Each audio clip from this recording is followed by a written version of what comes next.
I cannot wait to show you what I've been working on.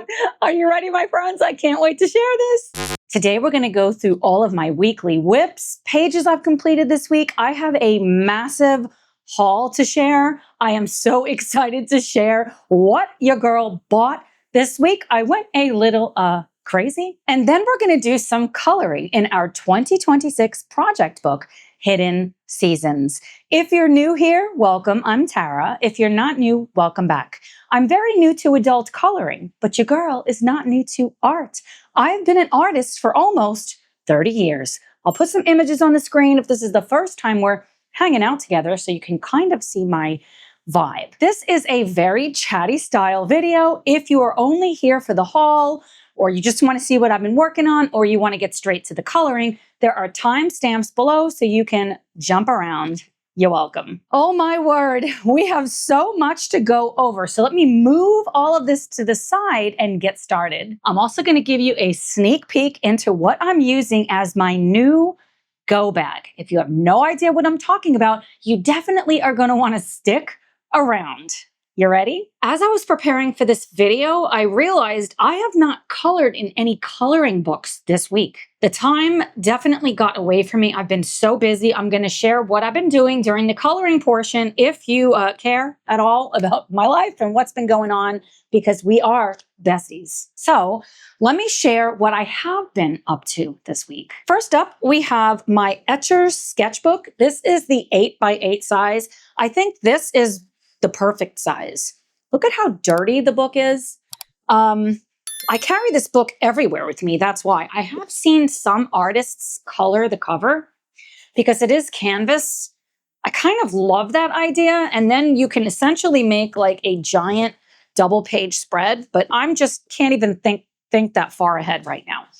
So what I worked on this week is this double page spread. I don't think it's going to take much to get these flowers done. Do I have the reference photo? I don't know where the reference photo is right now.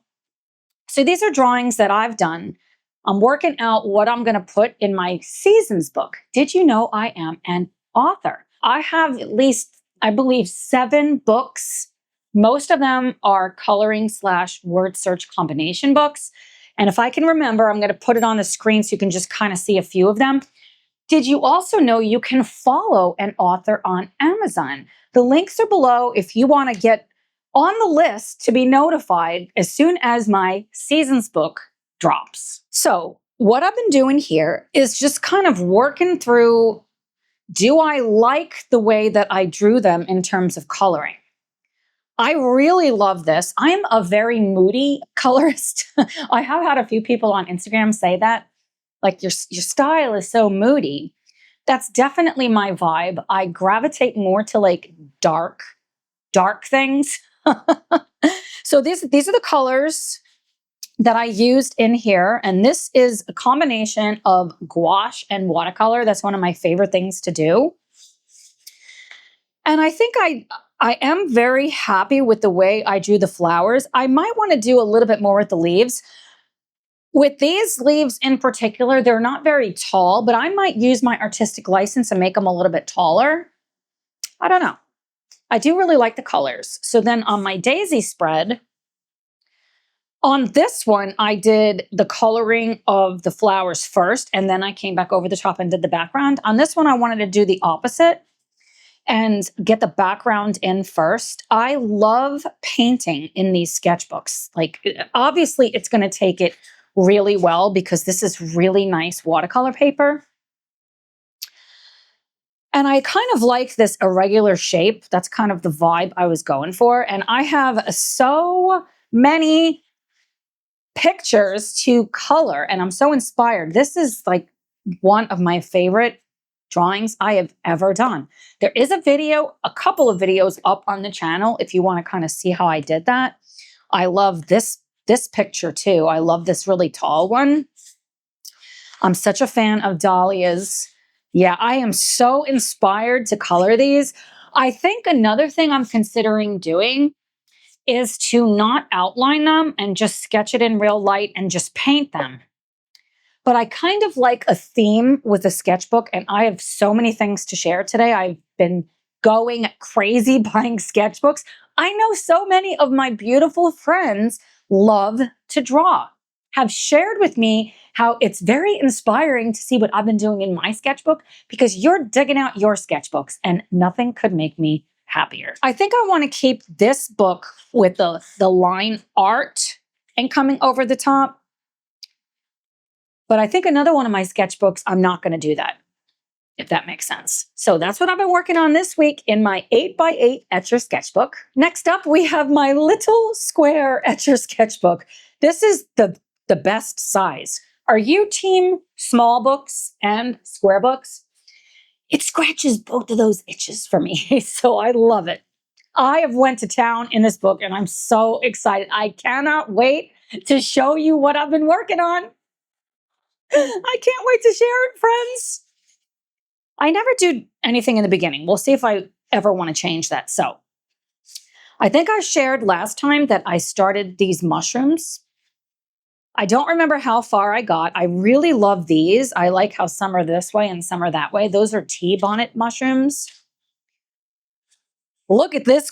Look at this big mushroom. I love the shape of this. And these honey mushrooms, they have this very interesting ring around them that I feel would be super fun to color. I've not colored any of these yet. Do you like coloring mushrooms? Would this be a page for something that you would like to color? I would love to know. This is also hot press, and the other etcher sketchbook is cold press. I'm a fan of the hot press. Look at these frog skin brittle gill mushrooms. Do you see how teeny tiny it is? I love it so much. I'm really just having fun working through how many lines I want to put. These might be some of my favorites, and I think it's because of this other part of the mushroom just looks so fun. I feel like this would be so flipping fun. A fly agaric. Good grief, Tara.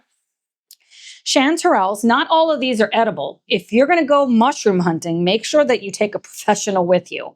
The book that I have that I'm kind of using as inspiration does tell me what's edible and what isn't, but mushrooms can be very hard to know what exactly they are because so many of them look the same. So be very careful.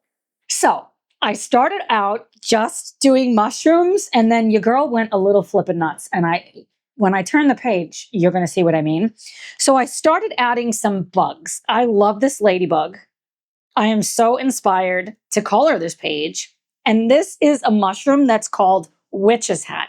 How flipping cute is this? I have like this idea in my mind since it's a seasons book. When we get in the I was going to say winter, in the autumn season, I'm going to go buck wild with really exaggerating the witch's hat part of this. Maybe I'll even add some fairies in here or witches. I don't know. I'm working through that. These painted sticky cap are super fun. It was so fun to draw. Are you ready, my friends? I can't wait to share this. Look at this double page spread. Oh my word. This is the page that I decided I can make this book whatever I want. So I got flowers. These are calla lilies. I really like that I'm writing what they are. That's just for me so that I remember, but I love these calla lilies. This double page spread is not supposed to necessarily make sense, and it doesn't have to, meaning it's not like this is like you went outside and you saw this, but that's not how coloring books are, or at least that's not how they have to be. Look at this stinking cute snail. I'm in love with snails, and then I went so heavy with the line work, and I think I love it. I think I absolutely love it. I like how this snail is like turned sideways, and I love that they're sitting on the mushrooms. I am so flipping inspired. I have went crazy with snails. My son, Kevin, my youngest, said, "You really have gone crazy with snails." Well, so many of my friends are like, make a snails book, make a snails book. So why not? I love these mushrooms in particular, the saffron parasol, and that this one is upside down. It's so stinking cute. And look at this mushroom. This snail is trying to crawl up it, and look at its eyes. It's like looking over there. I am in love. I forgot I did this. I did this next one late at night, drinking wine in bed. I woke up the next day and I saw the book next to me. And so I flipped it open and I was in love. I don't think it's done. I think I want to still add more shading. This type of mushroom is called a wine slime cap. You know, there's definitely going to be a mushroom in my book that has wine in it. And then I started putting in these little ladybugs.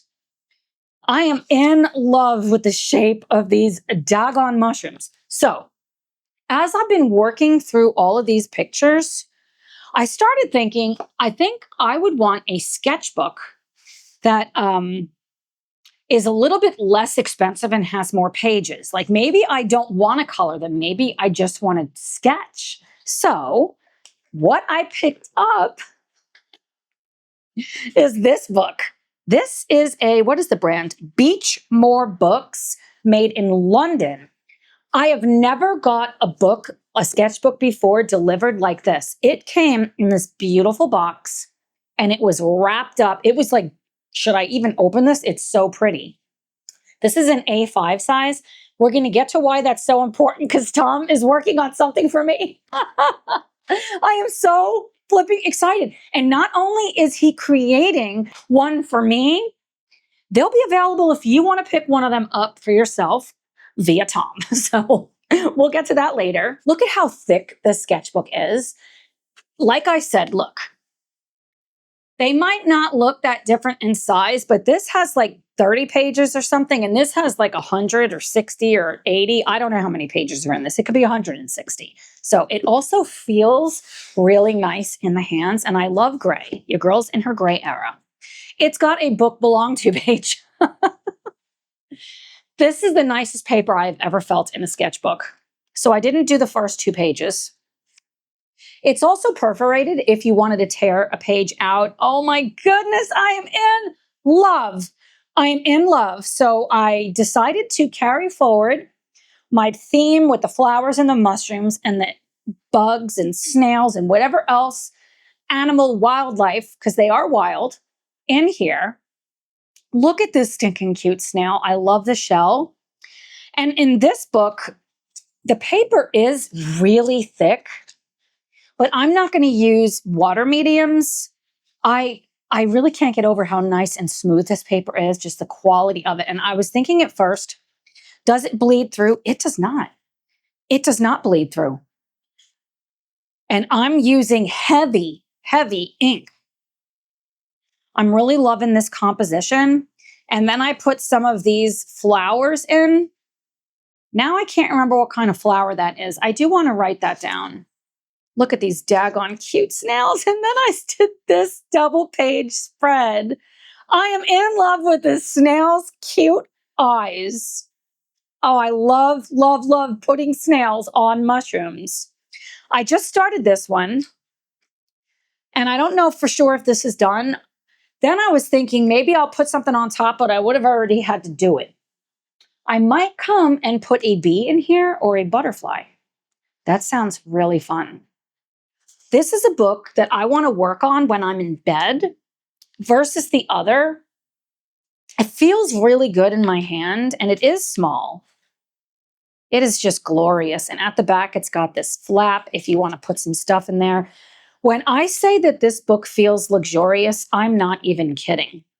Like, it is luxurious. What do you guys think? Do you love it?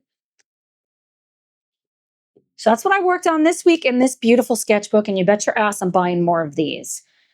Have I worked? Oh, there is something else to show you. Next up, we have another sketchbook. So this is the Paul Rubens Hot Press. I think this is 6x6? I'm counting it like inches with my knuckles. I think this is a 6x6. So I alluded to the fact that I have a new go bag, which I'm going to share in a second. I went out plein air painting. So I've been super busy. Like I mentioned, I'm going to get into more of that later. But in between all of the things that I've been doing, I have been painting a lot outside. Have I guess just one time. I feel like it's a lot. So your girl went out. Oh, this was yesterday. I just started this painting. And here it is. I drove to a place near me called the Clear Creek Trail. I wanted to try this paper out. It's hot press. It's gorgeous. It is beautiful paper. All gouache. I didn't use watercolor with this. And this is just the very beginning, what I would consider an underpainting. The colors are definitely not right, but when I was outside, it looked like the colors were right, meaning this looked a lot brighter. Gouache does dry significantly different than it looks when it's wet. Typically, light colors dry darker and dark colors dry lighter. This is not universal across the board though. But there was this pretty bridge and I kind of set up. The light changes very quickly when you're painting outside, and I had so many people talking to me. I was invited into a Plein Air society. I think I am going to join. I actually know a lot of the ladies and gentlemen that are in the group from a long time ago when I was a lot more active in the art community locally. And they go out once a week and we can all paint together. It just sounds so fun. I put some washi tape down. I did not love the brushes that I was using. So I used those Renaissance, I think it's called, the short handle ones, and they suck. In my opinion, they suck. I want to bring these brushes with me. Do you see how big? Oh, I forgot. These are new also. I'm going to share these in my haul. Do you see how big these are? Look at the difference in the length of them. These are just too big. But I love the feel of these. They're not soft. They're stiffer, which is how I like to paint outside, especially with gouache. So I think Tom is going to just cut them. He's going to saw them off and just sand them, the bottoms. He's like, if you do that to your new brushes, you're not going to be able to return them. I'm like, well, I'm never going to use a brush this long.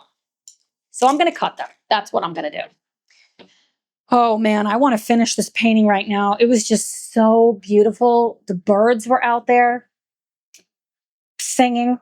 Do you want to see a sneak peek? I wish I could ask you right now, like if we were on a live stream, but we're not. I think I am going to insert a little clip of what it was like for me outside. So I thought I would bring you with me this morning as I am getting ready to paint outside. I have a new go bag.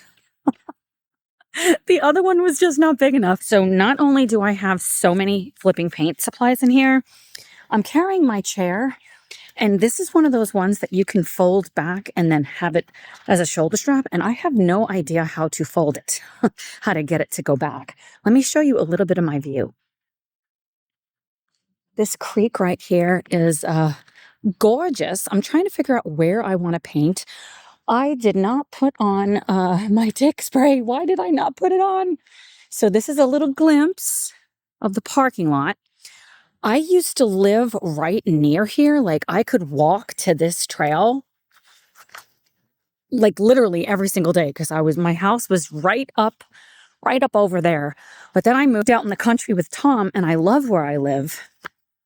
And I was just thinking this morning, where can I go that I'm not going to have to walk really far? I do have sneakers on. You want to see my new sneakers? Look at how cool they are. I've got really nice insoles. I changed my go bag because I realized there's no flipping way that bag is going to hold everything that's in here. I also have a waterproof seat. It's a cushion so you could sit on the ground, but not actually sit on the ground to have protection. It also is thermally whatever. And I'm going to keep it in the bag.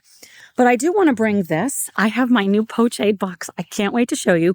So let me figure out where I'm going to set up. I did want to just add one of the challenges of doing this outside, well, is first finding a location. Also maybe feeling a little bit intimidated, a little bit shy, because people will stop. They will watch you. They will talk to you. And that's one of the things I've always loved, but I'm a little rusty because I love talking to people. I'm a little bit rusty right now. So we'll see how that goes. So I think I found my spot. Let me show you. It doesn't really look like much, I know. But that bridge over there, I feel like that could look really good in paint. And I wanted to just show, I have my water bottle, so I'll have water.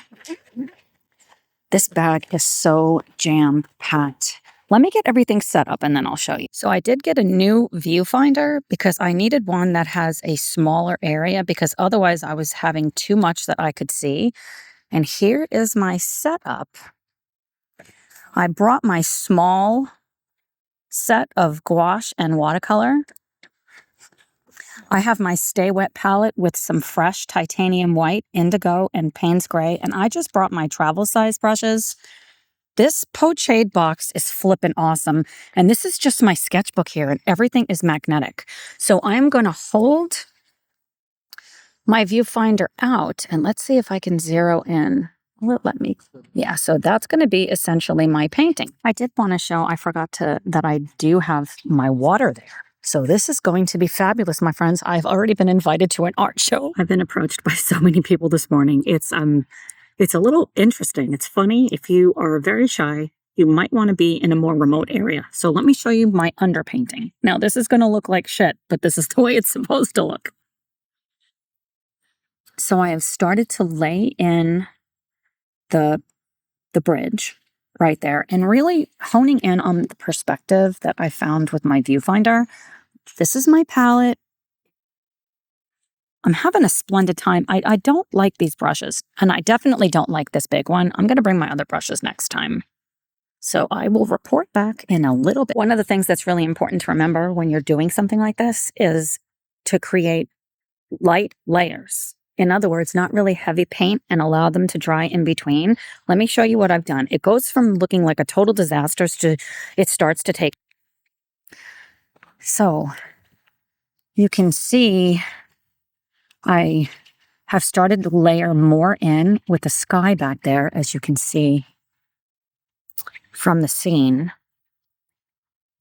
And taking a damp brush and just very lightly going across it to help to smooth things out. Next time I will bring my other camera. I didn't know how I would be able to hold everything. So see, you can take a damp brush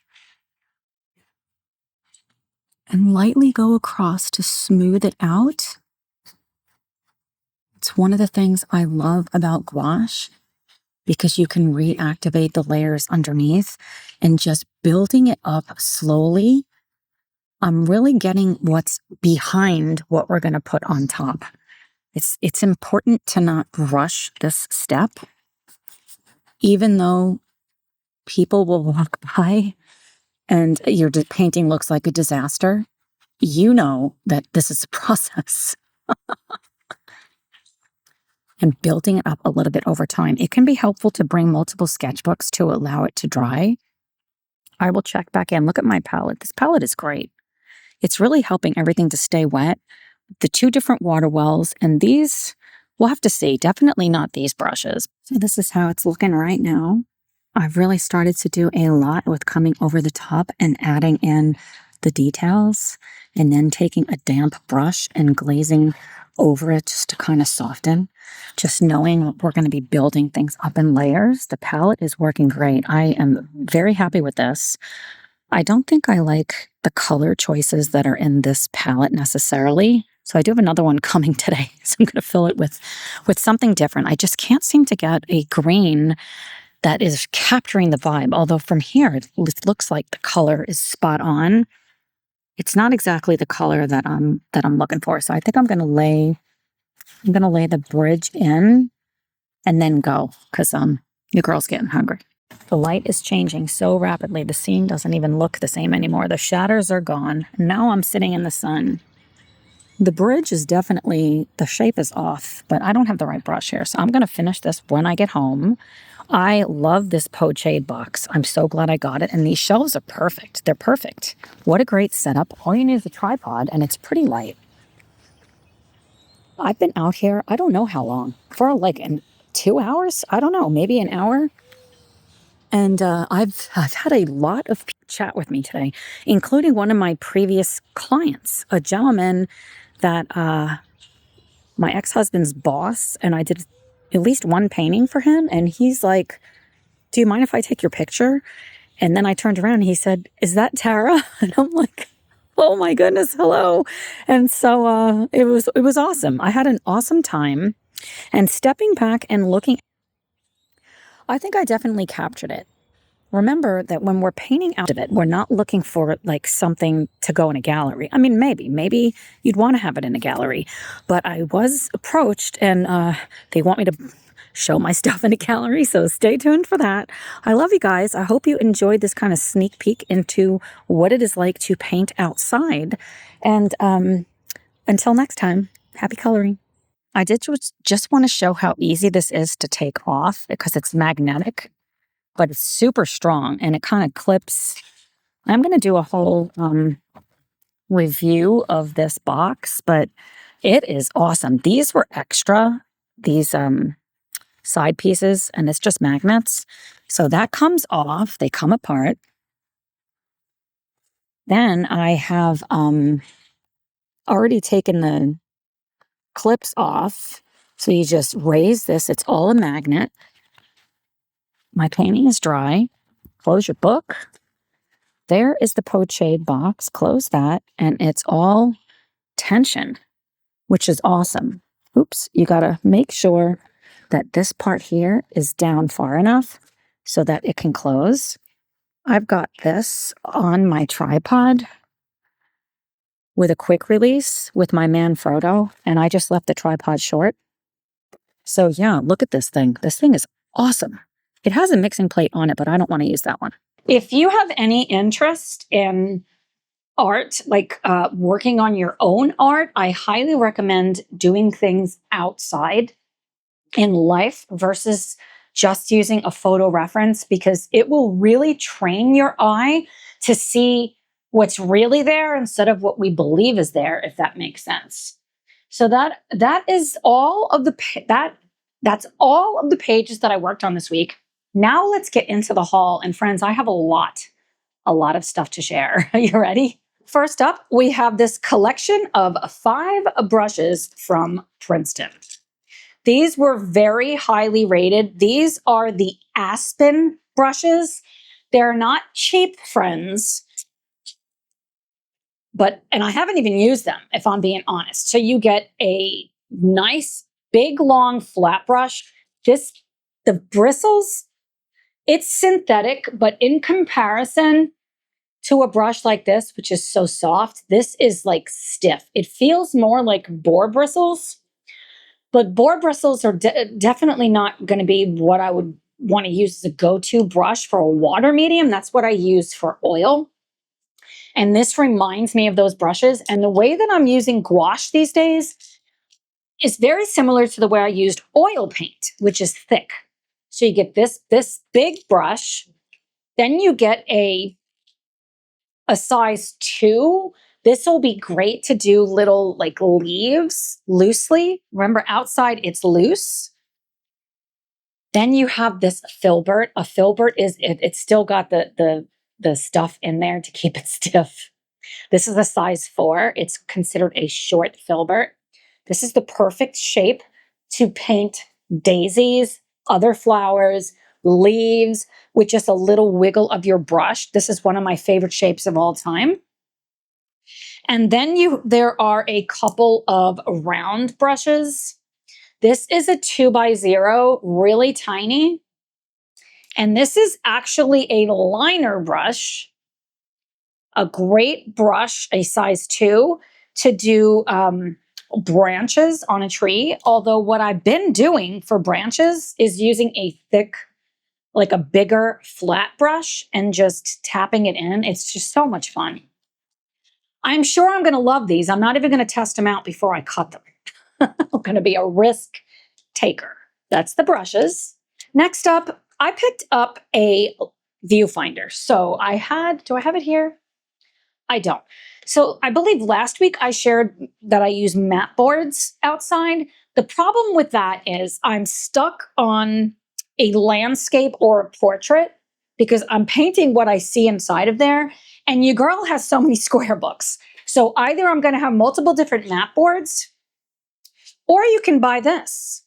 This was only a few dollars. And another thing I really love about it is it has the sizes on it: 8x10, 12x16, 11x14, 9x12, 8x12. So if you have you know, an 8x10, you just set it to that. Other thing I really like is because the hole is so small, when I stick it like this, it's just doesn't have so much for me to look at. So I like the smaller hole better. It feels really good in the hand. When I was painting outside, I just had this like on my lap and I just kept picking it up. I love it. I'm glad I picked it up. I've never had one of these before. I've always used mat board.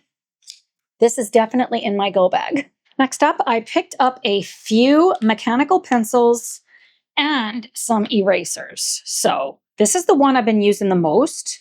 It's a graph gear from Pentel. Pentel makes really great products. It's nice and like a nice weight in the hand. I like how this feels. There's actually cushions on here. So if you want to sketch in your coloring books to put stuff behind it, this is awesome. I really, really like it. It's an HB lead. I bought the 0.5 millimeter. And the way you get the point to come out is you push the button. And if you keep pushing it, it'll make the point longer. And when you're done with it, you push this button and it retracts it. That's one of the things I love the most about this, because I don't have to worry about breaking the point or drawing on something mistakenly. You also can lift this up and clip it, which is what I've been doing. And I bring this out in the fields with me. I'm in love with this one. I think this just came as a set of one. I also picked this one up. This is the Tombow monograph. Oh, the other thing I forgot to mention about this, if you pull the back off, you do have an eraser, and this one is better than the one that was on my other mechanical pencil. So in the field, maybe this is all I would use, but it's not going to be as good as a dedicated eraser, not in my opinion. Then I picked up this Tombow monograph, like I said, and this one has this eraser. This eraser is better than the one on this, I feel. And it's got this on lead lock and off. So that's off, lock. Clearly, I don't know how to use this, friends. Tom's going to have to help me out. How do you get the lead back in?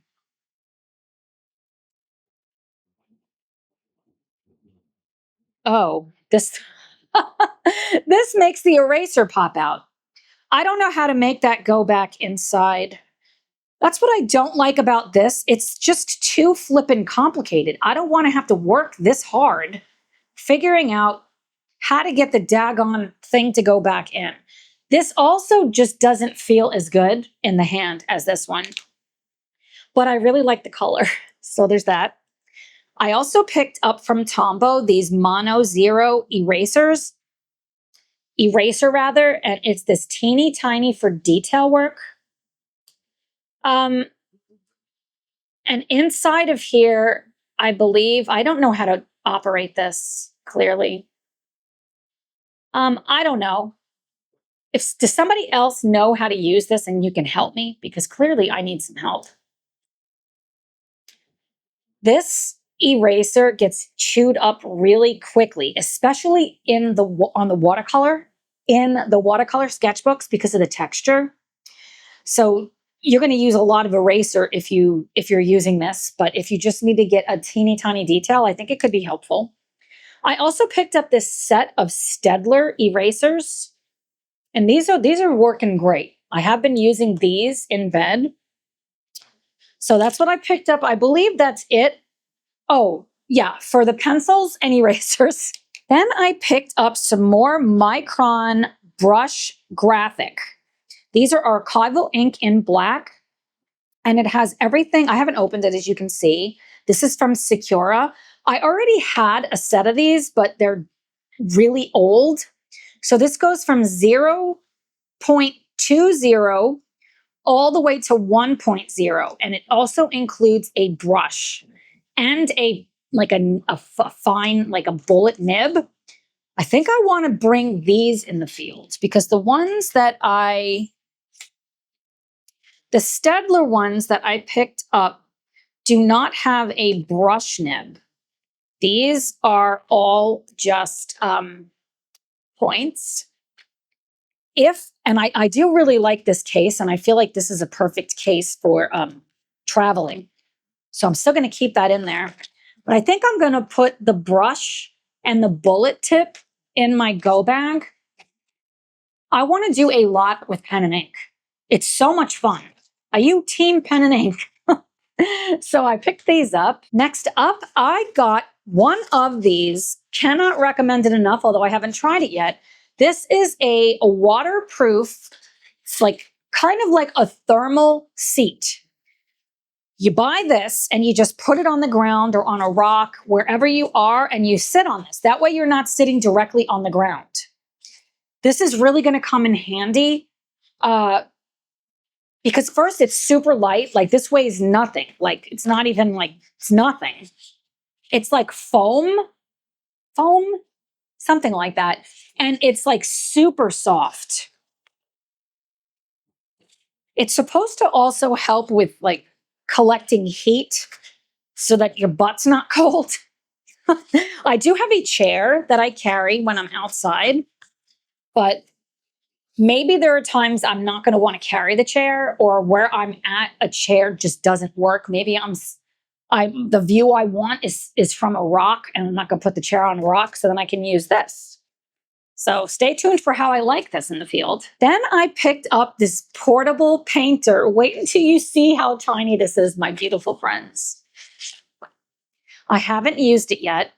It comes with this stinking cute little bag, and it's like a microfiber feel to it. Look at this little thing. How small is this? I just cannot believe how tiny this is. So what you do with this, you take it apart. These over here slide on, and you can decide what side you want your water cup to be on and what side you want your palette. Then it has one of these things. So you can either hold this if you're out in the field. Like I would probably hold it like this. It's very comfortable. It's super lightweight. Like I could hold it like this, or you can attach this. Stay tuned for how I'm going to do it by using a magnet and adhering this to a sketchboard. If you don't follow Sarah, I believe her last name is Burns. She's an amazing artist. She does a lot with gouache and watercolor. She lives in Scotland. She's a great inspiration to me to really get out there more and paint, because it's one of my favorite things to do. So she has one of these, and she put a magnet on the back and then put it on top of her sketchboard. So that is what Tom is making me. After I film this video today, we're going to Indianapolis, and I'm so excited because not only is he going to create something custom for me, that perfect size. You're just going to have to stay tuned. If you're not subscribed, be sure you're subscribed, because you're not going to want to miss out on this. But it's going to be everything I need on there in such a way that it's super light. And that's why I wanted this sketchbook, because the plan is, and you're just going to have to wait and see, friends, but it's going to be like this. And then I could do some little sketches. It's got 6 colors. I'm really going to have to pare down what I'm using. So I am probably going to use primaries of Payne's gray and white. Primaries, Payne's gray, white, and maybe a violet or moss green. I'm going to put gouache in here. I flipping love how tiny this is. It's so cute. And then it just comes apart. So when you're done, you keep the paint in here. Okay. You close it. Okay. When you close it like this, is it going to be 100% airtight? No, because it doesn't have the silicone here. But if you're using something like this often, I don't think it's an issue. You also can take some of the gum Arabic, which I've been using a lot of lately, and use some type of a dropper. I've been using this that came with the baby medicine. Obviously, I'm not going to give this to my grandson now. Just putting 1 drop in each of the wells, it just helps the gouache to say a better consistency. Then when you're done, you just put the tiny little palette away. And it's got, did I put it in backwards? I did. Tara, follow the instructions. So you see how it has the notch out of there? And then it's got this, so you know that's gonna snap shut there. And it just snaps shut, super lightweight, tiny. You put it in here just to protect your bag so you don't make a mess in there. I cannot wait to fill this up. I am gonna decide what exact colors do I wanna use. So stay tuned for that. Next up, I have this stinking cute ceramic palette. I did not order this. And when I was opening my haul from Amazon, I threw away all of the packaging.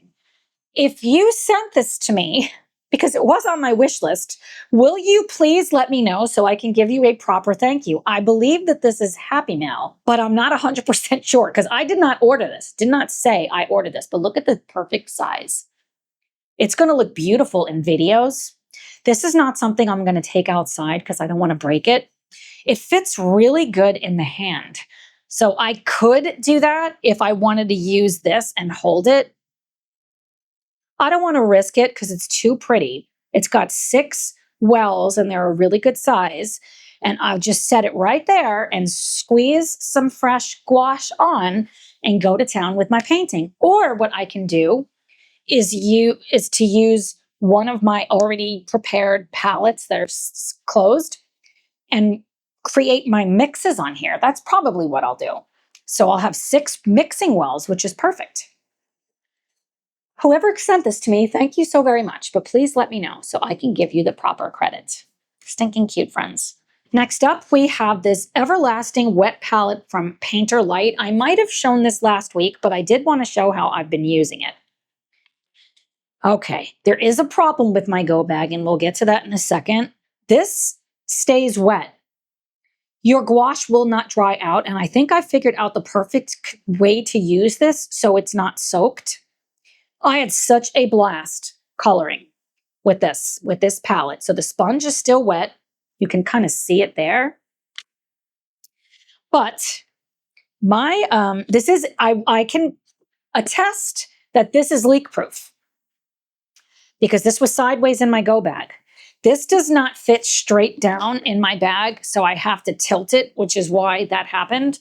So I'm going to have to think of a solution for this. Do you have any recommendations? I don't want to just carry this as I'm walking, but it doesn't fit. Do I want to show you the go bag yet? I'm going to show you the go bag here in a minute. What else do I have to show? Oh, friends, you're definitely going to want to see this. I picked up these droppers. So as I was just saying, I was using the baby's stuff. You really don't want to use those because you don't have as much control over how much goes in. So I wanted to get a set of these. Good grief. It does have cleaners, which is great. So I believe there's 4, 5, 6, 7, 8. There's 8 of these. This might seem weird thing to buy, but I do have some other things coming in order to prevent mold. And if I want to pull and just put a little bit of water, like I'm probably going to carry at least 2 of these with me in the field.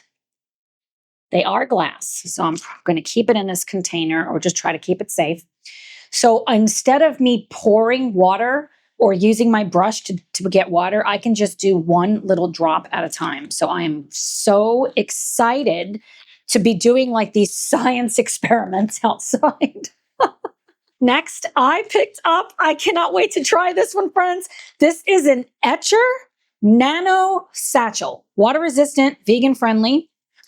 This is a sketch bag. I don't know how to use it. It literally came last night. It is very well padded. So if you have your prized possessions in here, your different pens, I'm probably going to put some Tombos in here because I do have other Tombos aside from the full set because I started buying some. The 24 or the 48 set, I'm going to put a bunch of them in here so I can sketch with them in this sketchbook outside. I'm so excited. And I'm going to watch some videos for how to do this because I don't know. It's got this very big flap so you could store your sketchbook inside of here. See why I wanted an A4? It's perfection. And then when you get to where you're going, You can kind of see it on this photo, what it's alluding to. Using the straps, where are the straps? Did I drop them? I think the straps are over there. It came with a bunch of straps, and it'll make sense when you when it's attached to that. Then you flip it over and it's like attached to you so that when you stand up, you can just do this and it's attached. So your hands free. That's what my understanding. And you can just sketch hands free. I cannot wait to try this. I want to be that type of person that's going around left and right sketching. I'm just so flippin' inspired. This was a little pricey, but it got such great reviews. I cannot wait to try this out. And this is like a firmer surface. You can use other sketchbooks too. I could use this one on here, but this isn't going to fit for me to carry it, right? It's not going to fit inside of here. Well, I guess it kind of will. But if I grab the smaller one, so let's say I want to use this, I could use this book too. So I don't have to just use an A5. But I kind of want to have this as a second go bag. Like if I'm just going to do some sketching, both of these bags are always with me or by the door. Then I can just grab this and it's super portable. So I'm so flippin' excited. I cannot wait to try this out. Then I picked up this Maiden brush holder. Do you see why I need to cut the brushes down? Because this is not going to be helpful, friends. The brush isn't going to be in there. This also like flips back. I don't know exactly how it works. Am I missing something here? This might have come with a strap too. Oh, friends, I'm learning. Okay. When you're out in the field, you can clip it and then have your brushes like this. I believe that's how you do it. Kind of like as a portable. I'm not going to do that. That just seems like way too much work. I just wanted this so that my brushes can be protected.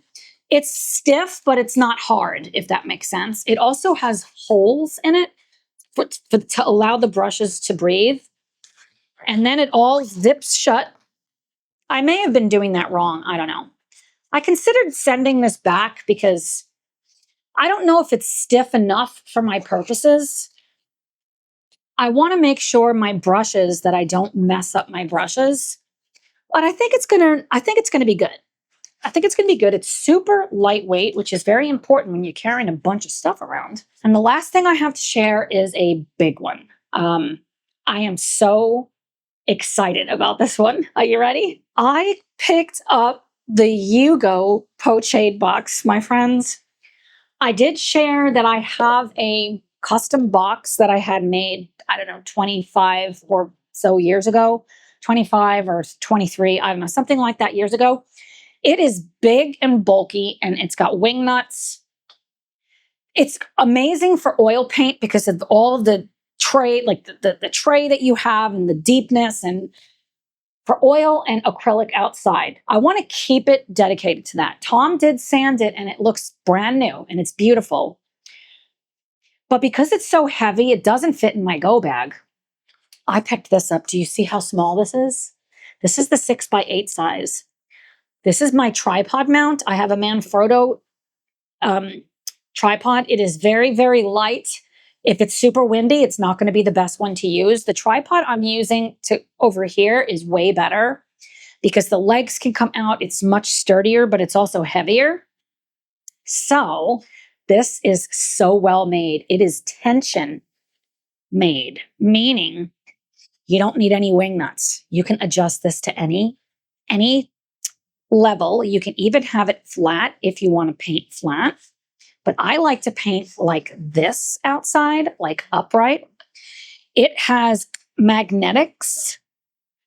This palette, this one is plastic. You can also have a custom-made glass. You can have more of these sent to you from this company because they have glass ones that they can give you if you want to use theirs. The reason why I love this so stinking much is because of the magnet system.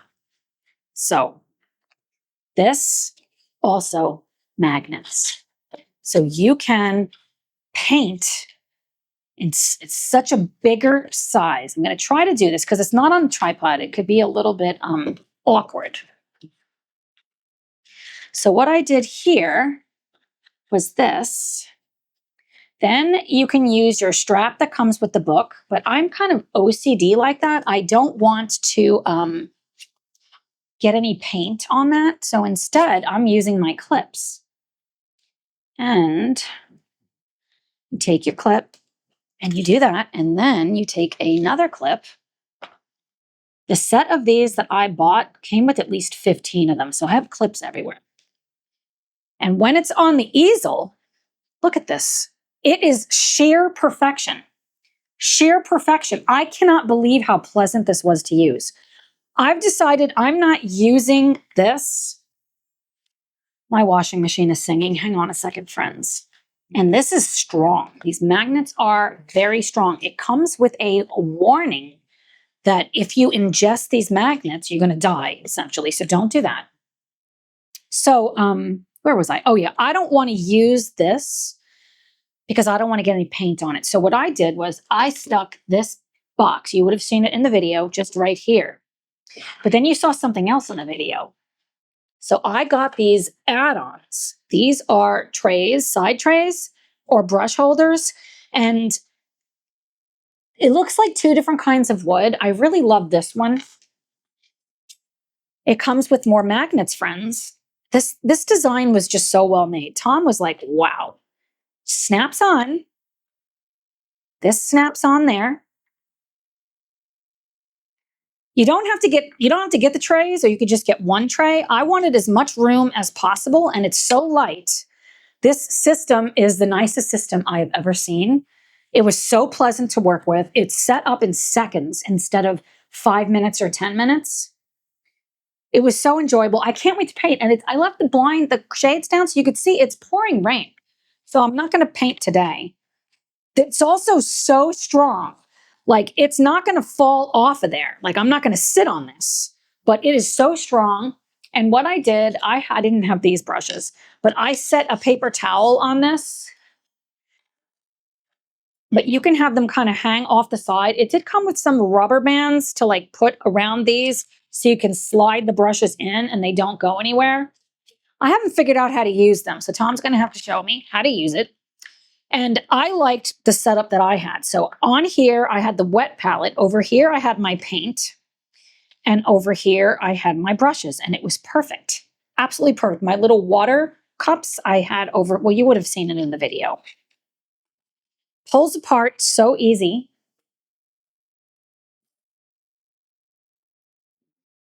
Then you take it, make sure that this is down far enough so it'll close, and you close it. Ingenious. Definitely it was pricey. To me, it was well worth it. Well worth it, especially for the size. My other box that I have, I can do very large paintings, but I don't think I want to do large sketchbook paintings. And this is predominantly going to be for gouache and watercolor for me. So this was definitely a splurge for me, but your girl's worth it. I believe that's the entire haul. I could be wrong, but I believe it is. Do you want to see my go bag? Do you see the size of this, friends? Do you see the size of this bag? So I did not purchase this bag to go plein air painting. I bought this bag when I went on a trip with my youngest son to New York last year for the airport, because this can hold everything. Like, I brought this bag. I believe this is the only thing I brought. This and maybe my purse. I believe my purse and this, because it can hold a laptop. It's even got a charging port right here that I finally figured out today. You have to have a portable battery pack inside here, but it has the room for it. It is so padded. It's got a handle here, which I definitely just started spilling stuff out. It's got a side handle, which is great. Really well padded. And it's also breathable, but the padding is phenomenal. I don't even know if this is going to show up on camera, but I'm going to try. So it's got a nice big pocket here, quilted padding. Inside of here, I have extras of, it's a 50 pack of extra palette paper. I love using washi tape. I have erasers. I am going to put these back in here. I have my fine liners. You can fit so much in this bag. I had everything that I carry outside in here except the chair. And I think I could fit the chair. This is a huge, deep pocket. And you know, your girl is going to bring her brush. You never know. You never know when you're going to need that. So in this front pocket, do you see this, my friends? There's my tripod. Yes, this is the Manfrotto tripod that I have. It's super fast to set up.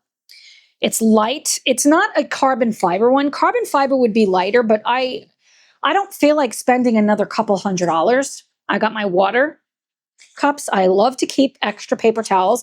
This is what I use to hold my clothes when I went with my son. It also opens all the way up like this. So you have another pocket down here if you want to store stuff. This one here is waterproof, which is awesome when you're coloring with paint, when you are painting. So I have my spray bottle. I did put this inside of there just in case, but I didn't need it. I have my gouache colors, the ones that I want to carry outside. And I'm just leaving them in this bag because that's the whole thing about a go bag is you grab it and go. You're not trying to find your shit. So I have a Ziploc bag just in case. I have a water brush in case I feel like using that and a microfiber. More tissues. These are tissues in case I want to blot and take stuff out, take color off. So I've decided on indigo, Payne's Gray. So the Payne's Gray is watercolor and the indigo, everything else is gouache. So indigo, gouache, Payne's Gray, which is watercolor. This is, everything is Shinhan watercolors, Shinhan gouache, except for the Payne's Gray and the lemon yellow that is Holbein. Okay, forget what I said. Clearly, I don't know what I'm doing here. I also have a Winsor & Newton white, cobalt blue, ultramarine deep, moss green. I love this color. It's perfect for these muted greens, burnt sienna, quinacridone red, magenta, and cadmium yellow deep. And I said the lemon yellow, which is a very bright yellow. You can make any colors with these colors. I don't even need all of these, but I want them. I want them. So yes, now I can paint outside and my stuff's good to go. It's good to go. So let me put this back in there.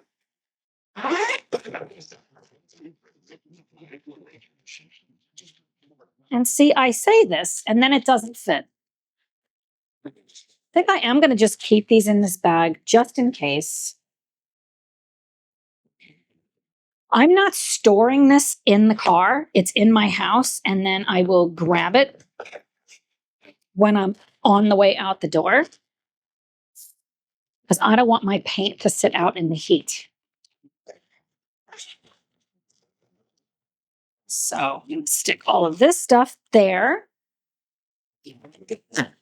And then this slides right in and closes. Can you ask for more, friends? I sure hope this is all getting in there. And I believe I had this sketchbook right there. And we're not done. There's more.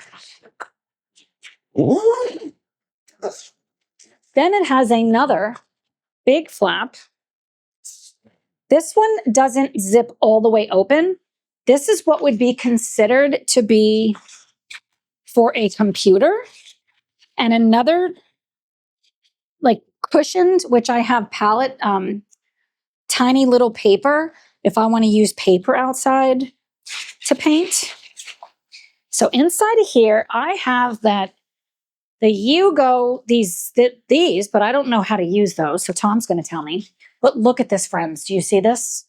This daggone thing fits right where you're supposed to put your computer. It's like meant to be. Slide it right down in there, and then it's protected. It's protected. Then I put these, because these are very important also, side by side in the other protected area. And the magnets, just put them straight down in there. I've got my foam right down in here, fits perfect.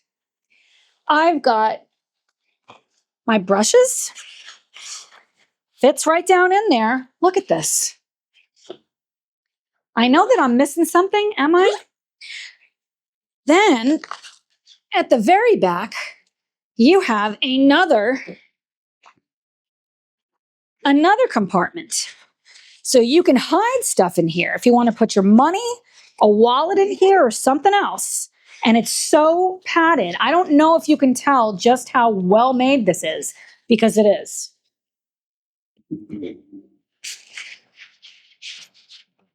You saw how much stuff I have in here. You can take this.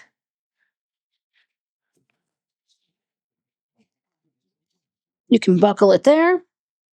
It's got the additional, I haven't been using it for this, so I would have to like change the size of it because it's not going to fit around my waist like this. What did I mess up?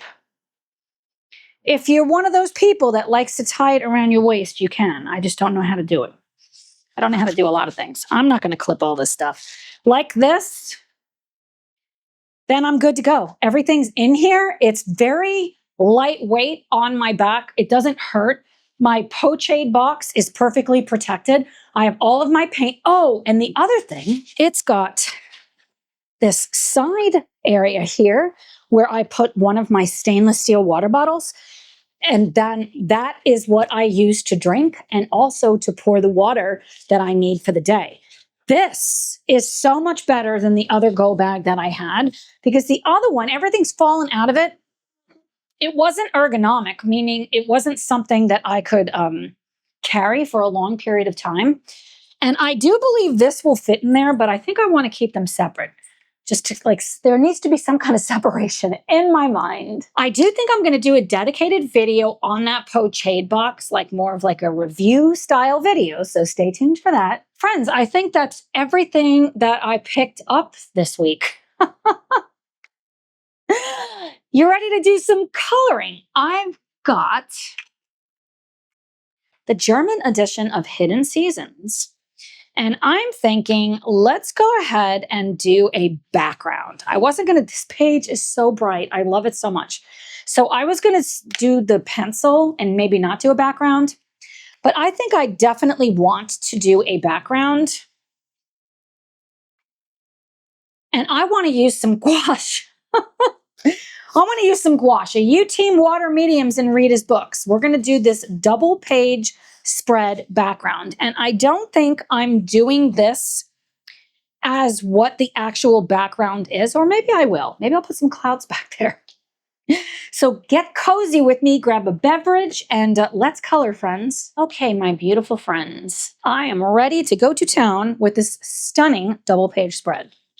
I put some paper behind both sheets of this. I also have a piece of watercolor paper in case I want to test out some colors. I mean, maybe your girl might want to do that.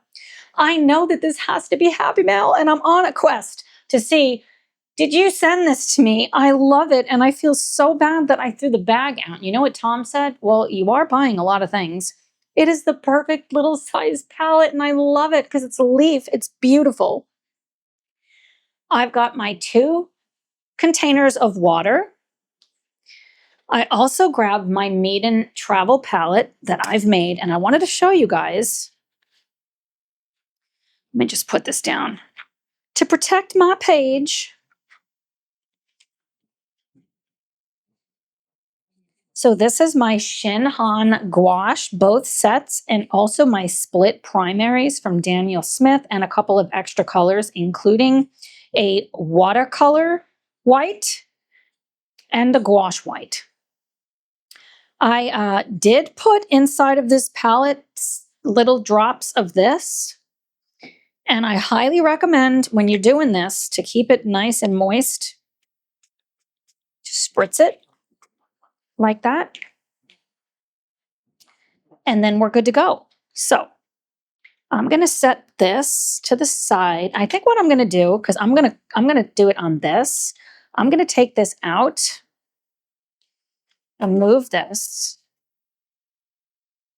I'm hoping I'm gonna make it so you guys can see what I'm doing, but I've got a lot going on over here, so you're not gonna be able to see everything probably. So I am sorry. Sorry about that, friends. Okay. See, I need to keep it this way because of the way in which I put it in the palette, I'm gonna remember. I have a size 16 round. It's probably going to be too big, but I'm going to start out with this and see what I think. So, how are you, my friend? How the heck are you? I don't think I want to make it so it's a sky and ground. I think I want to just do it all one color. That might be better. I honestly don't know. I'm not 100% sure what I'm doing. I'm just going to color with my heart. So I'm thinking I'm going to make a couple of different wells in here of different colors. So that's cobalt. I think I want to grab some of that. So I'm going to just kind of wet my brush a little bit and just grab some of the cobalt. Put it inside of this well. Let's bring my water a little bit closer.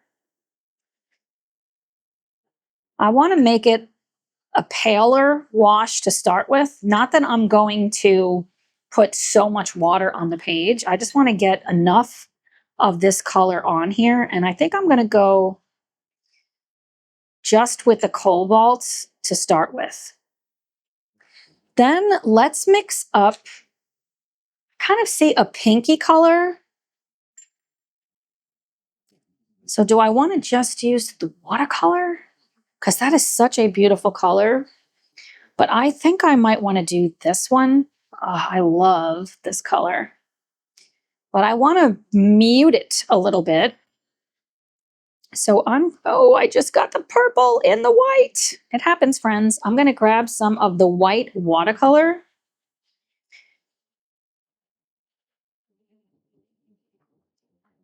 And now just get enough water in this well. So I'll have enough. I'm like trying to mix up enough so I'll have it for the whole page. Okay. Let's see how easy it is to manipulate. I am just in love. I love this palette. I do have it kind of sideways hanging off of my board. Is it? Maybe it isn't sideways. It is. It's on this, which is kind of like a knot. There. So it was kind of making it slightly crooked, if that makes sense. Now I think I want to do, man, I always have these daggone stickers on my shirt. Good grief, Tara. Let's do a little bit darker. You know me and my mood. I think I want to grab a little bit of this blue color, and I don't want a lot of this. And I'm going to go in to the indigo.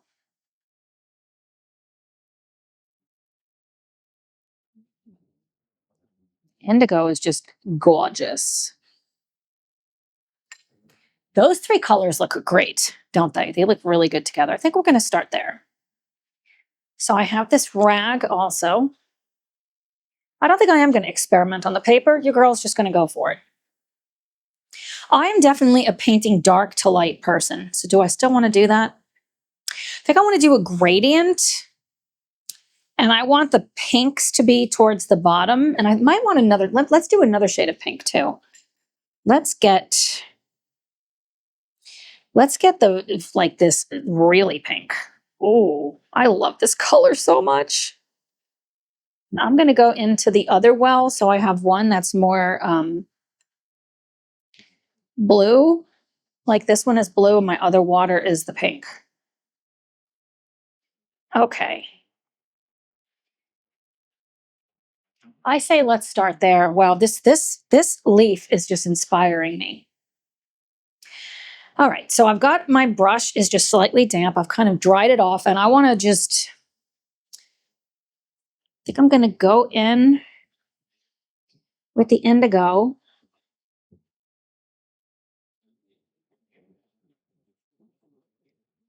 Just get some color on. Now remember, this is not watercolor paper, so you're not going to be able to get the exact same effects that you're going to get if you were doing this on watercolor paper. Now I'm going in with that blue, the cobalt.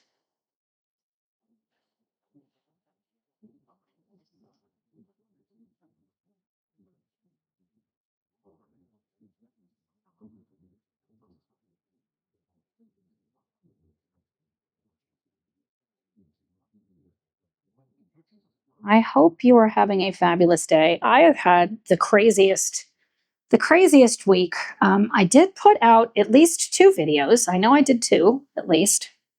And I was pretty proud of that because I was busy every single day. No issues on the other side. Rita, I love your paper. This is the German edition. I don't remember if I said that. So this was I went in the field with my job, the palliative care job that I was telling you about. So I was in the field this week and it was great. It was so great, but I did so much driving. In the course of 2 days, I drove over 400 miles. Now that's not going to be typical. That's because I was shadowing somebody and I was like where her territory is, which is much farther north. But that is far. That's so far, my friends. So I got up really early, like a lot earlier than I normally wake up every day. I worked out. I did meal prep. And thank goodness I did because I make bad decisions if I'm hungry and I don't have anything prepared. So I had to go really early in the morning and I got home so late every day that I was just worn out. But when I got home, I had popped a dry red, you know me and my dry reds, and edited. It was such a pleasurable experience to just sit down, just thinking about like I'm hanging out with you guys, you know? I was pretty sad I didn't get to do the live stream, but I had so much going on that day of getting ready. I was working. That was more of like a from home, and I still had my business. Oh, wow, I'm going so far down with this. I'm not paying attention, friends, because I'm talking to you. That's fine. It's fine.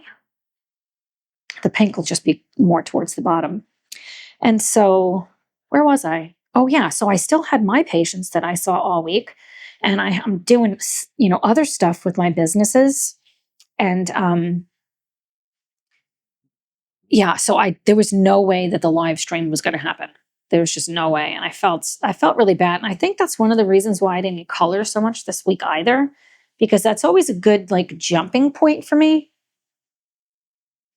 to like get started with it. And this is just so pale.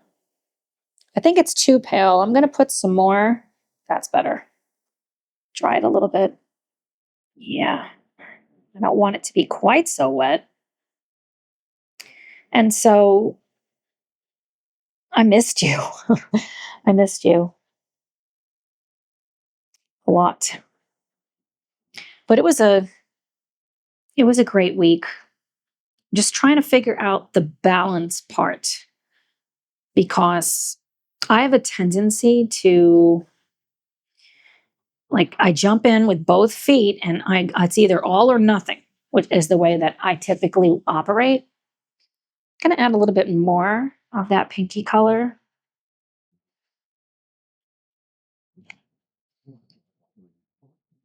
Oh, I just love water mediums. They're gorgeous. It just makes me so happy. This whole page is water mediums, right? Because it's the tombos are underneath.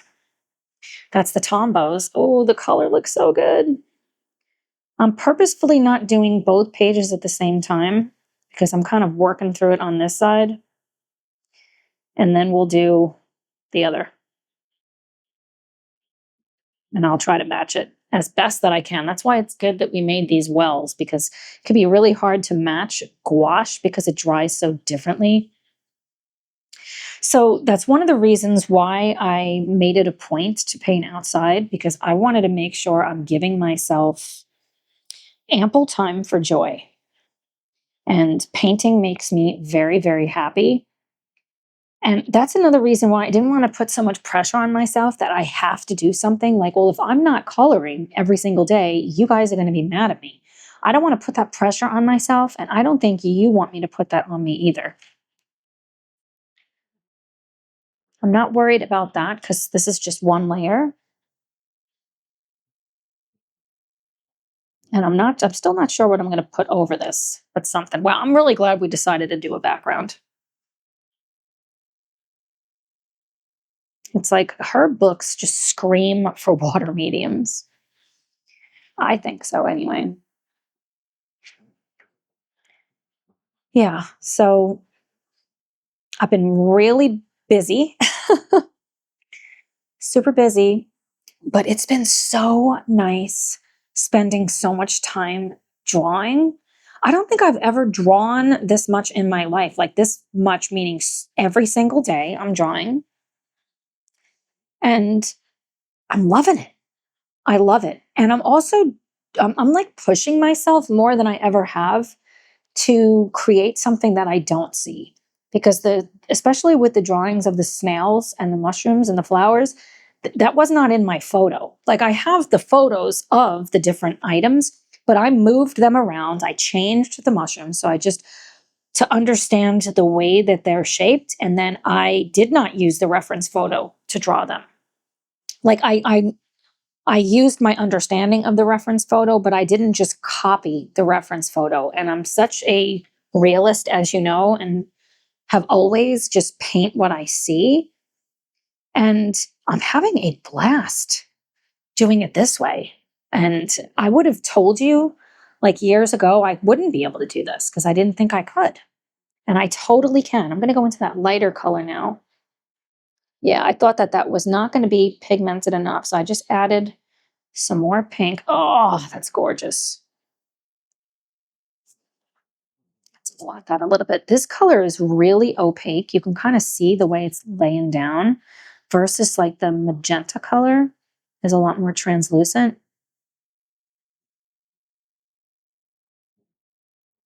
I love how water mediums go where you put the water. So you don't have to worry about it getting on the drawing, the main goods of the page, all the stuff, if you don't put water on it. I'm not worried if I accidentally get it on there anyway, because the odds are in my favor that I will, because I'm such a messy colorist, and it's fine. It's totally fine. Oh, the pink is beautiful. It might be a little bit too much pink, but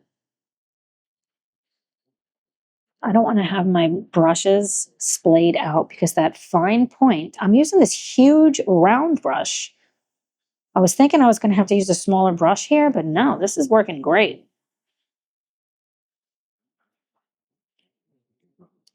So it's been really good for my soul to focus on this because I'm close.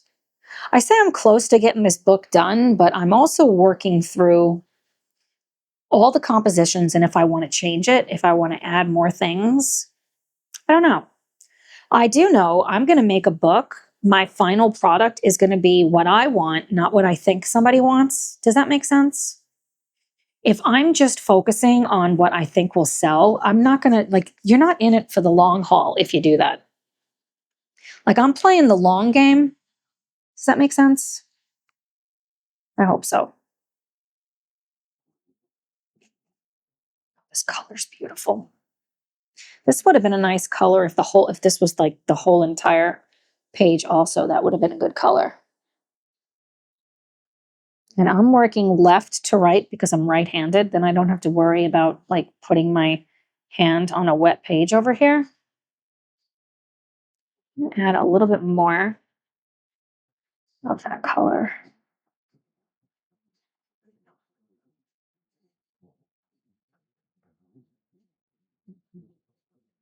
Remember, it's going to dry a different color than when you put it on.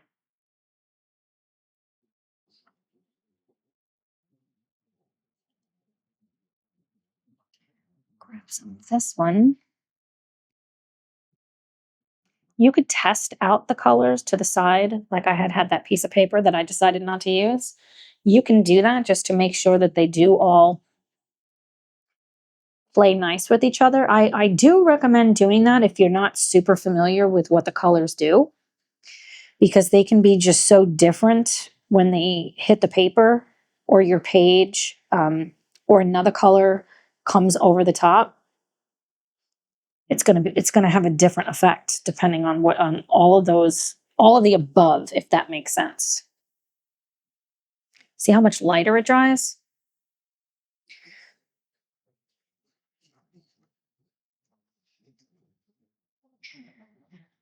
Oh, that's looking good. Seeing if I got most of it with some color on it. It looks like it. Okay, I'm gonna move on. Like, look at how light that is. It's really looking fabulous. Zero issues with the other side. And I'm gonna start with that indigo.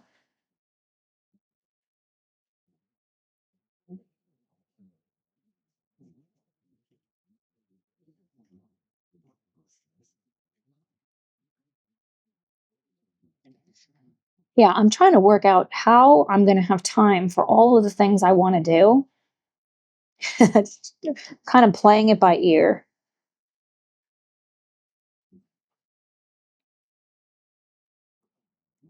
Hey, babe.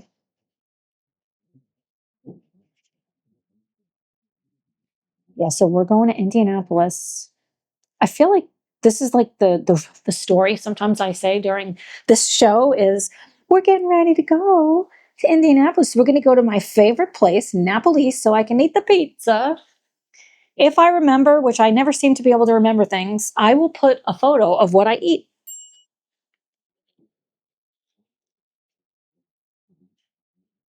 And we're going to the store so that Tom can get the materials to make that sketchboard. So, do you know what a sketchboard is?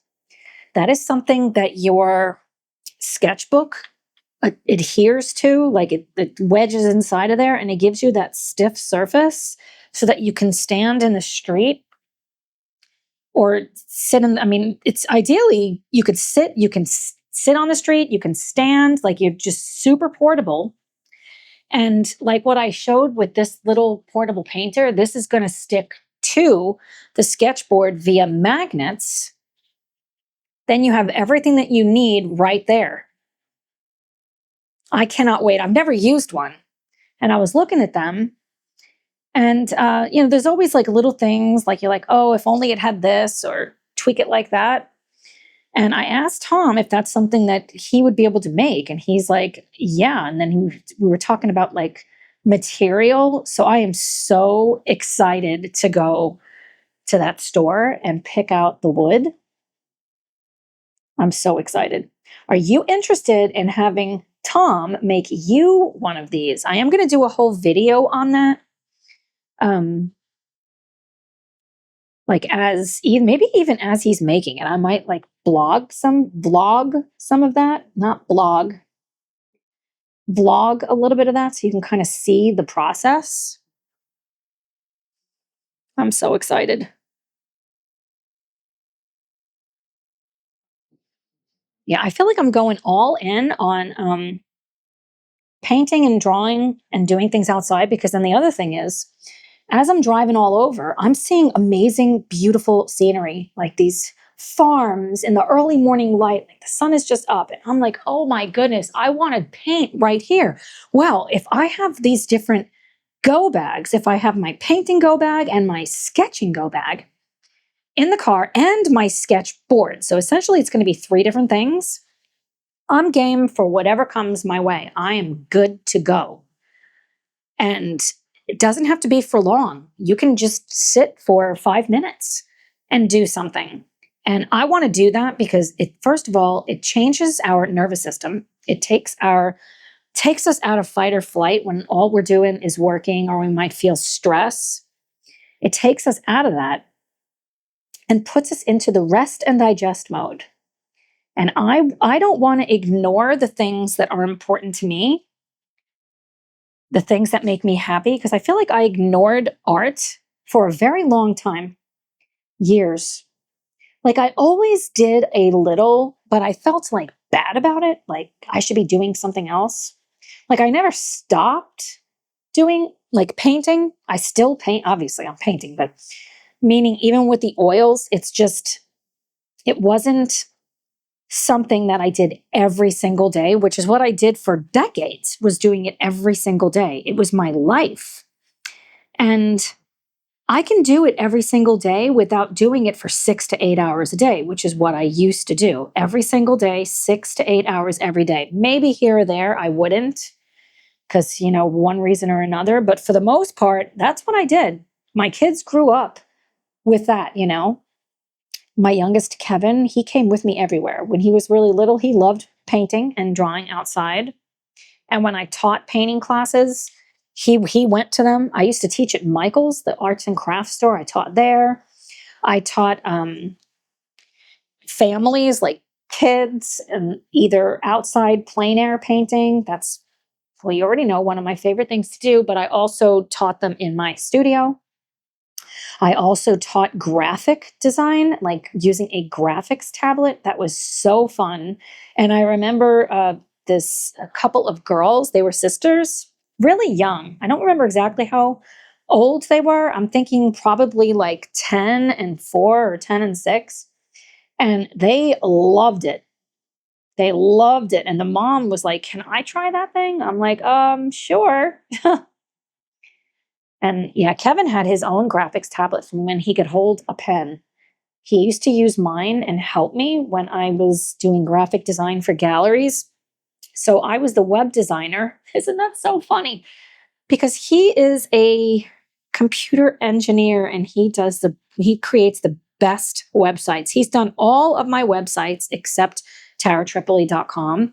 He did Dining with Tara, which I love that so much. The Functional Nurse Practitioner, Quintana Functional Wellness. He is just phenomenal. He is so gifted. And but way back when, I was doing that. So I was taking all these pictures of people's work and the different galleries around town. I did all of their websites. Did I forget something here? I did. That's supposed to be green. Okay, we'll leave it blank for now. And so when we got home he'd come with me to take the pictures. And he'd watch me remove backgrounds with the graphics tablet and put drop shadows under the sculptures. I mean, I made the stuff. I mean, it looked amazing. Amazing. And he was watching me do that. And then he wanted to do it. And he was so good at it. He's way better at all of that stuff now than me. But he says that's how it started. So Mom's weekend, he wrote a letter to me. And that's what it said. I'm going to start crying, friends. Why am I so flippin' emotional? I seriously am going to start crying. He said that he attributes his love of computers and like what he wants to do with his life to me and our life together. Him growing up and watching me, encouraging him. I always wanted to encourage him to do whatever he wanted to do. I never told him he has to do this or that. He did beat to his own drummer. He always has. Makes me so proud. He in some of the classes that I taught, in particular, and he reminded me of this the other day. I was showing how to do studies of raccoons' eyes. So I had all of these sets of eyes on the canvas, and the class was the kids were I was showing them how to do it, and they were doing exactly like what I was doing, and I was helping them do it. But Kevin was doing something totally different. He like was using the drawing, but then he was doing it like super abstract. And some of the kids were like, he's not doing it right. And I said, the great thing about art is you can do it any which way you want. You don't have to do it. I think that's supposed to be green too.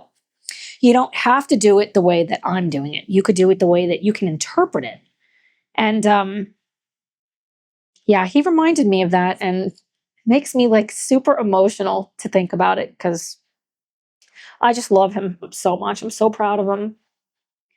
So proud of him. He was over here a couple of weeks ago looking at my collection of stuff because you girls got a lot of stuff. I think what I'm going to do is I'm going to go back in with another layer and just do it darker. Do you see how great the paper is holding up? I mean, this paper is made for water. I mean, not really. Well, this one with the umbrellas. Where's my tissue? Why do I have to get so emotional, friends? Sitting in here coloring and then I start crying. I was thinking about Kevin, talking, sharing a story about him, and the next thing you know, I'm crying. Yes. Well, no, I didn't even get to that yet. Yeah. So Tom is like, oh, it's because he's coloring. Because I was just about the parents' weekend. Remember Mom's weekend when he wrote that letter to me? That's why. I just get sappy, friends. And so this is going to be significantly darker because it's the second layer. Look at that. Oh, I get so hyped up. I'm in my gloom era. Remember, it's going to dry lighter. Don't be afraid. And so, yeah, so what Tom was talking about was because Kevin is coloring. Yes, and he is so good at it. Is he going to be mad? I might have to ask him. So before I put the photo in that I want to put in, he was over here and he's like, wow, you have so much stuff. And he was telling me he's been interested in looking into getting some markers because he's got all of my books. Him and his two friends that he lives with, the one friend in particular really loves my word search books and he colors in them. And so he said he's been thinking about getting some markers, and he was just like kind of looking at the markers. And I said, you know what? I have the full set of the Ohuhu alcohol markers, and I had another, like, I don't know, 50 or 60 or 70. I think it might have been upwards of that, of other, like a different set, not the Honolulu Bee.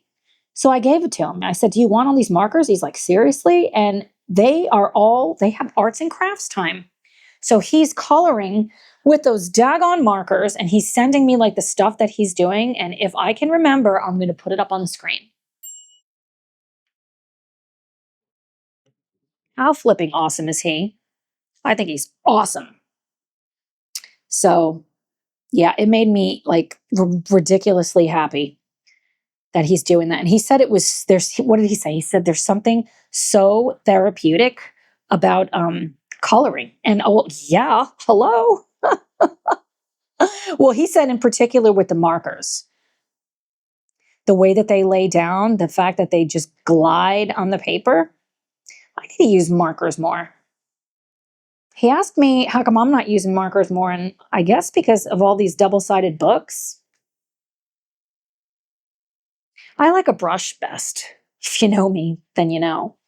But it made me really happy also that the markers are getting some love because I don't need everything that I have. I do have a lot of stuff, and Tom saying, my goodness, look at all your stuff.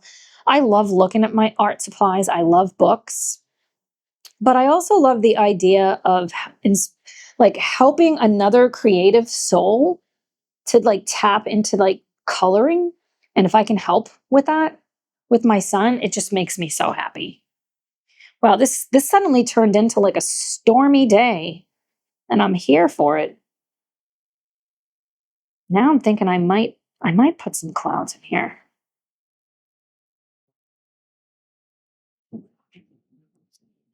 Are you coloring this with me? Are you working in this book? Are you working in a different book? I would love for you to share what you're working on. Yeah, I know last week's Sunday Vibes wasn't as long because I was just tired. I had a lot of stuff I was doing. And then I didn't do the live. So I just felt so like disconnected from you guys. I mean, we did have a premiere. So I love premieres. I know you do too.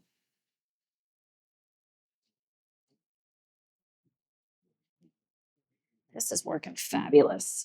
This is one of those things you really have to trust the process because it can be really scary to use this much water. Like this is like wet. Like this paper is like wet, but it will dry and it'll look better than it does when it's wet. So you just got to trust it. And I'm not like scrubbing a certain spot a lot with the brush. I'm just doing a little bit and leaving it alone.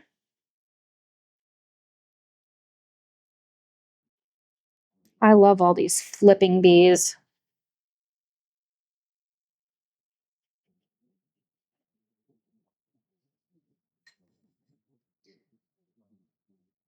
Just mixing up some more.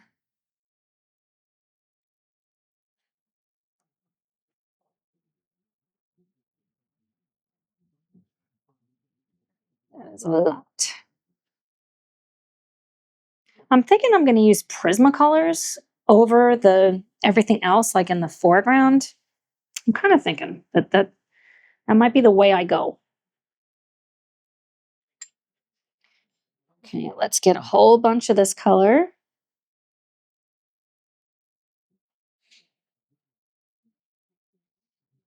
A little bit more water, but I really want it to be dark.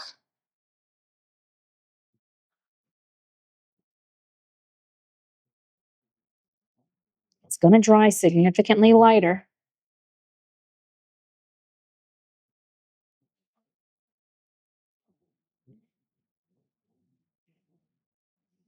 I'm definitely team gouache. It's just how really easy it is to work with.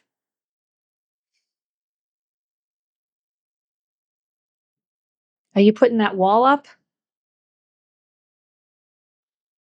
Huh? Are you putting my wall up?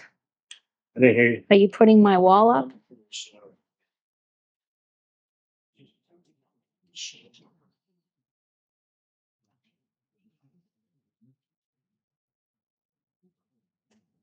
It's getting close to friends. I'm hoping in the next few days I'll be able to share that I have a wall.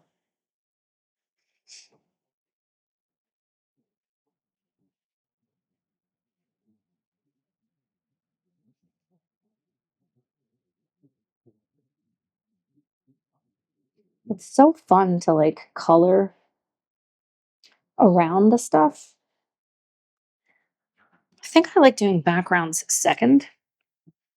I know everybody's different. I hear a lot of other colorists saying that they like to put the background in first. Sometimes I do, but I would say most of the time I don't, but it varies. I allow my inspiration for the scene to guide me. You see how easily we can reactivate that? That's what I love about gouache in particular, because sometimes with watercolor, you can't lift it up. It's like stuck. You get that harsher line.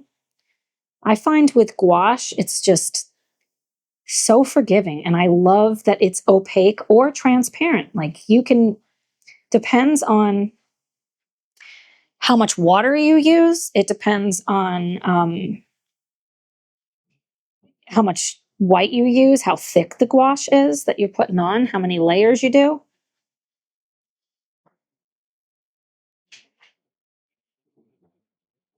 This is nice because we're kind of blending it, and I like that it's more purple in the middle. That's kind of like the vibe that I was wanting. Other thing I was thinking of is I'm hardly ever using the Neocolor twos. I love Neocolor twos. I really need to bust out those. That's another thing I thought about putting like a few select colors in my go bag.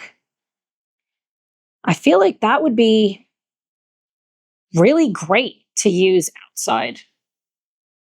I do have that 50th anniversary special, and it's like the smaller little box. That would fit perfect. I think I'm going to do that. I don't know if I'm going to use the colors that came in there or if I'm going to just use that case. I think I'm going to want like a green. I'm going to use those like to mix them because you can mix them when they're wet. So not like I need to have every single color, but what are the colors that I want to mix? So, a yellow, a red, and a blue. How many fit in that thing? Is it 5 or 6, or is it even more? I'm probably going to want a white, and I don't usually use the white at home, but outside I can see like making a mixture of a thins down, like to make it lighter or to change the flavor of it. Probably a green, but more of like an earthy green. And maybe like a gray color. I don't think I use gray inside normally either, but it just sounds super fun to sketch with those. So that's what I'm going to do. I'm going to take some of those. I might even bring some zigs. I don't really like the zigs. I feel like they're all dried up. But maybe I'll light them outside with the sketchboard. How awesome would that be? I think that's the move. I think that's what I need to do.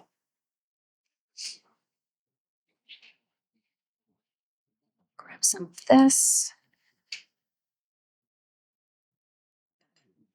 Gonna grab some more of that white. Oh, I grabbed a lot, but that's okay.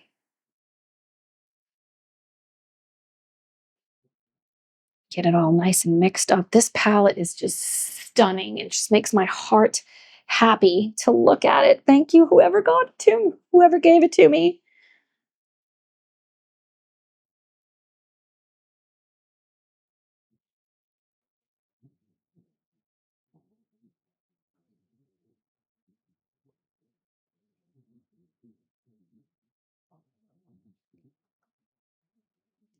You see how much more opaque it is now?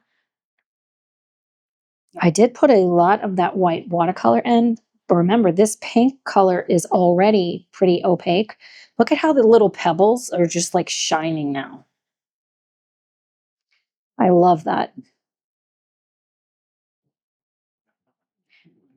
I am trying to hunt to figure out who. Oh my goodness, I know it. Elizabeth, thank you so much. So it was my beautiful friend Elizabeth who sent it to me. Thank you. Thank you. I flipping love this. I love this so much. You probably already know it was Elizabeth because knowing me, I probably went and I edited that back in. I edited it in earlier, but just so that everybody knows. Thank you, Elizabeth. I love it so much. And it's just like something like this can be so nice just to make us happy, kind of put a smile on our face while we're painting. I'm in love with it. I love it so much.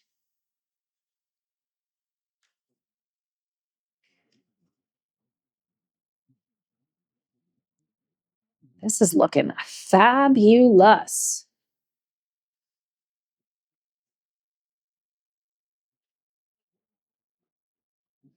Look at how the eggs really pop off the page now.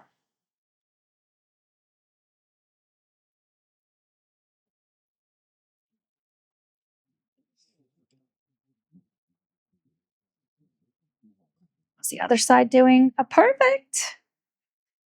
Okay. So we already know what we're doing, right? Wow, it looks so good. I'm looking at it through the lens and it looks fabulous. Adding some more of that indigo. I'm not really doing very much color mixing today. I'm more just using these colors. Well, that's not true. I'm mixing them on here. I know a lot of my friends said you're interested in me going, wow, that's super concentrated, more into color. So stay tuned for that.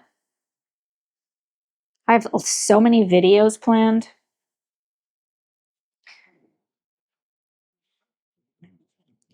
I love filming videos for you. Love it. I have so many videos already filmed too. Are you kidding? What'd you say?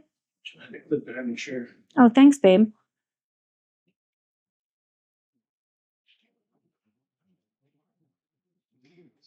So Tom just brought in some more packages. How am I going to add this into the haul and edit it in? I don't think so. I think I'll save that for next week. You'll just have to wonder and guess, what else did she get? I told you I am on a flipping mission.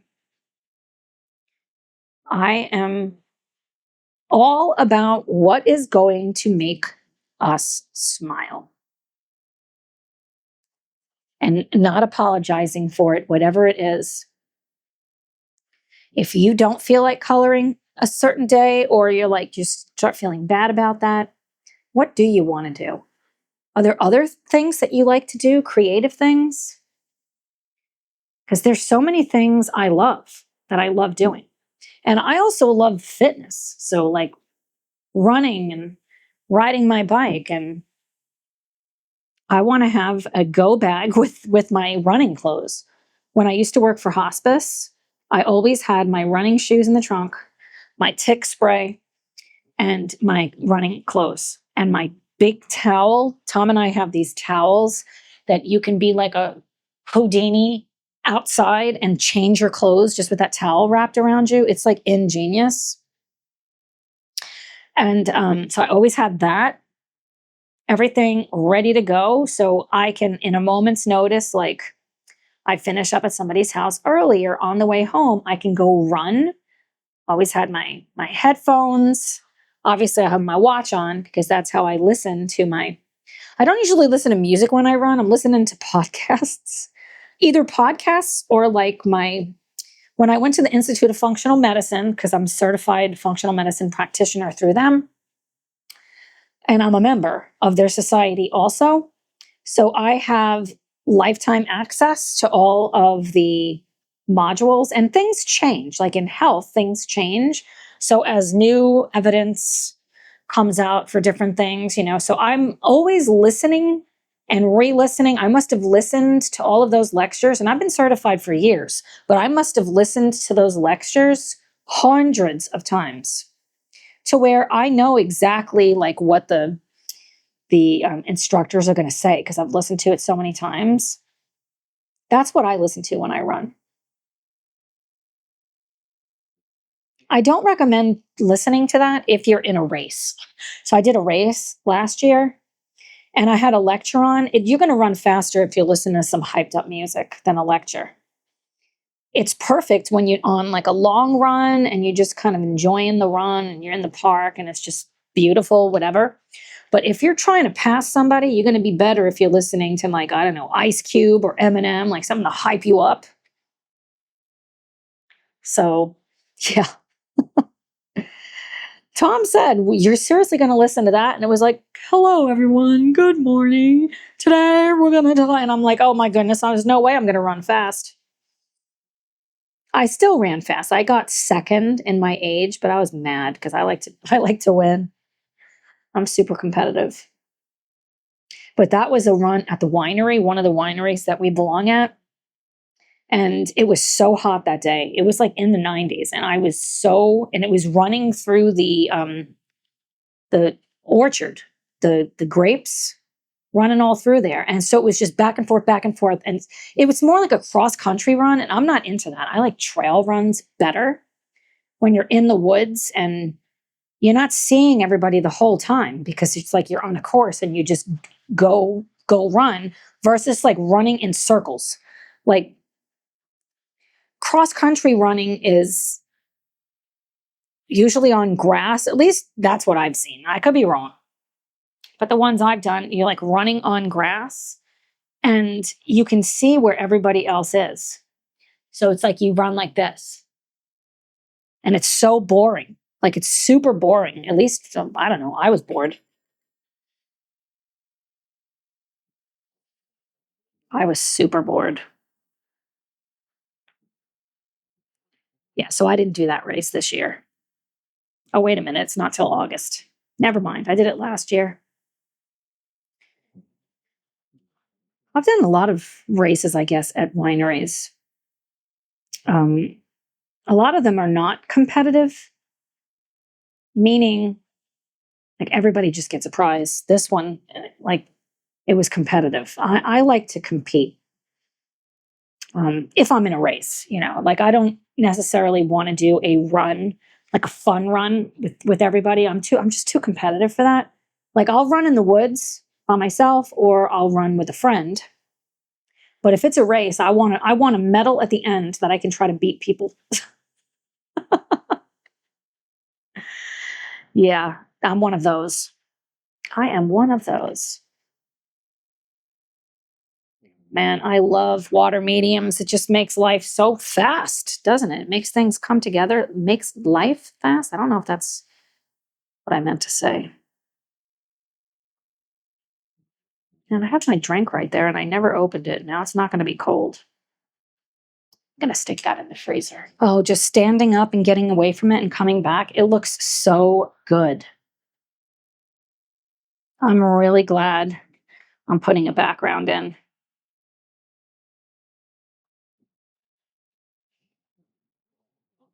Really glad. You see how different, like the color with gouache, how different it dries?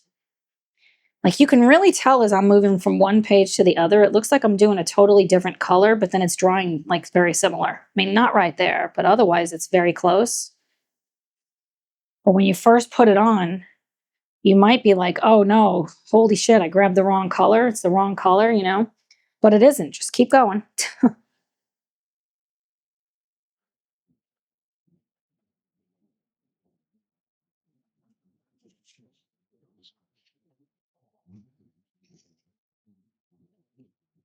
So I'm kind of hungry right now. I had my smoothie. Did I drink it all? I didn't. Maybe that's why I'm still hungry.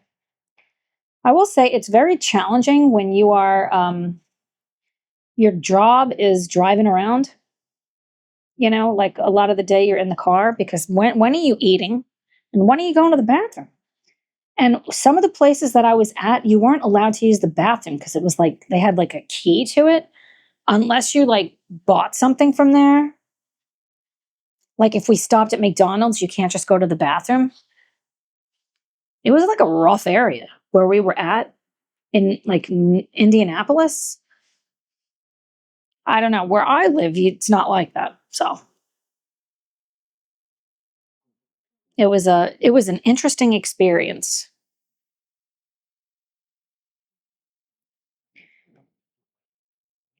Just gonna put down another layer.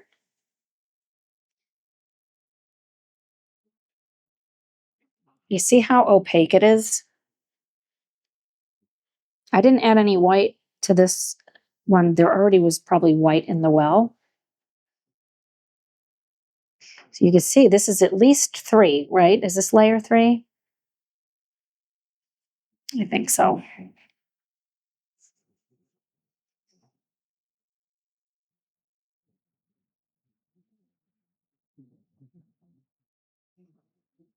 See, I missed a spot.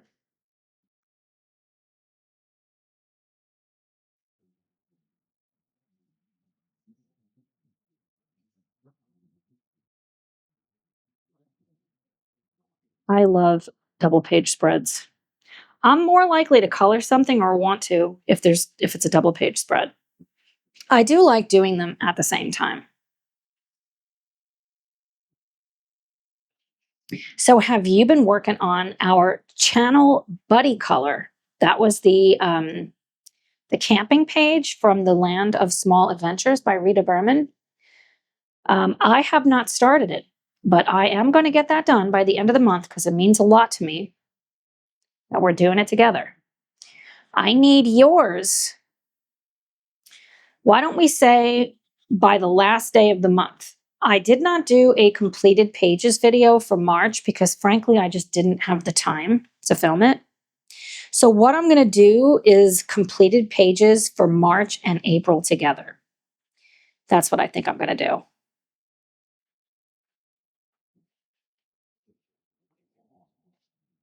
I don't think I've completed very many pages this month or colored very many. I've done a lot, but that's more drawings of my own than in coloring books. But there's a lot I got to get on. I got to get on it. Like Jess's collab in Romantic Country. I'm doing watercolor, so you bet your ass I'm going to get that done because I told her I was doing it and I can't wait. Can't wait to get started on that. I'm probably going to do that tomorrow. I would say maybe I'll do it during Sunday vibes, but that doesn't usually happen because we're all just hanging out together. Okay, now I have a damp brush. See, gouache never really like cures. You're always going to be able to like re-wet it to some degree and move it around. That's what I love about it. Darker.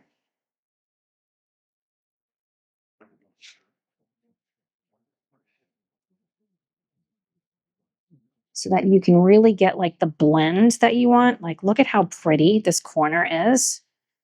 But I am partial to these colors. I love these colors.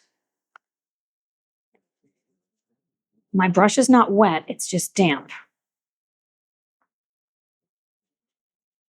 See how I'm able to like manipulate it? We have to remember it needs to dry, okay?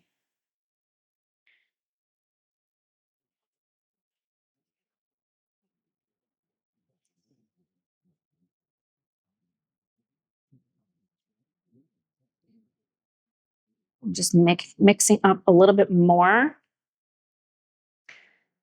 Damp brush, not super wet. Just doing that just to blend everything together. There are some books this isn't going to work, okay? It's not going to work to do this and you're going to tear the paper. Ask me how I know. The bristles are also very soft. I wouldn't want to do that with these bristles. Not in this book. I wanted to save that for working on in the sketchbooks on like actual watercolor paper.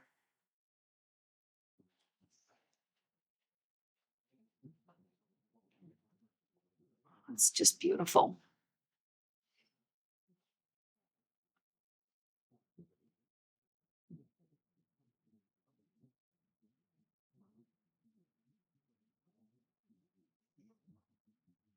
I'm really loving this vibe. This is so pink down here. I think I want to change this. I don't want to necessarily make it a ground, but I want to, do I?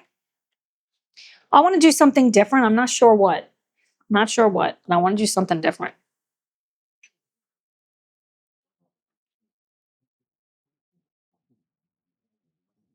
And if I can't figure out in my mind what I want, then I'm not going to do it right this second. I'm going to like let it like resonate in my mind, percolate, circle around in my head until I know what I want.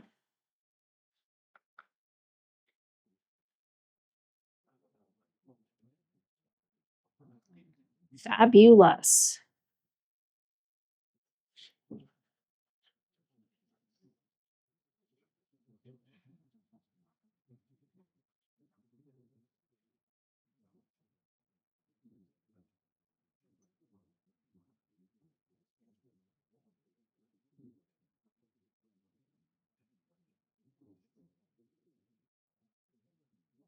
This is a fabulous brush. This is one of the brushes I bought from Craftimo from Emma Lefebvre. No, this is not Emma Lefebvre. This is Naomi Kanani from Craftimo. I love the brush. Every brush I've gotten from Craftimo, I love, including the brushes that are not part of another artist's collection. They're just the Craftimo brushes. That's predominantly the only thing I want to use. I actually have 2 orders coming, friends. I know. I bought the complete set of brushes from Sarah Burns. I love her style. And she's team flat brush and thick gouache. And she's also an oil painter. So it kind of really resonates with me because of the way I like to paint thick, especially outside. And I love a flat brush.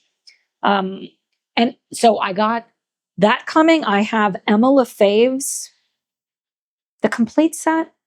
Either the complete set of hers or a bunch of them. I don't remember which one. Maybe the signature collection or the botanicals, something like that. And then I got today, I just ordered Sarah's travel brushes came in stock. So I ordered them after the haul, after I showed you the haul, when I said, for what brushes am I going to bring outside? Those will fit because they come apart in that case. They might even come with a case. It was kind of hard to tell. Knowing her, it's going to have a case. I cannot wait. Craftermo is like, that's an order you can't wait to get. Like once it's ordered, you're like, oh, please, it's shipped, you know? But it's not coming from around the corner. It's not going to be delivered same day or something like you can get with Amazon. You're going to have to wait a little bit. I've been waiting a week or 2 weeks or something to know like when the delivery date is going to be for that Sarah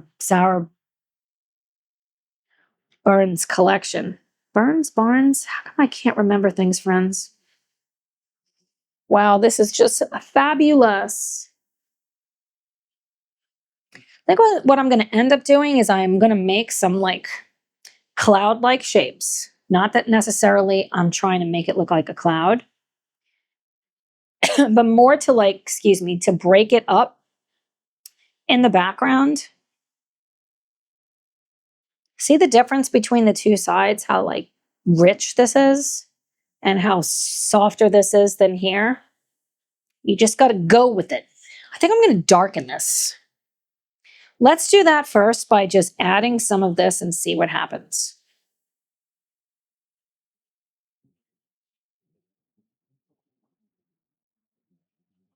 I love painting. I love painting so much.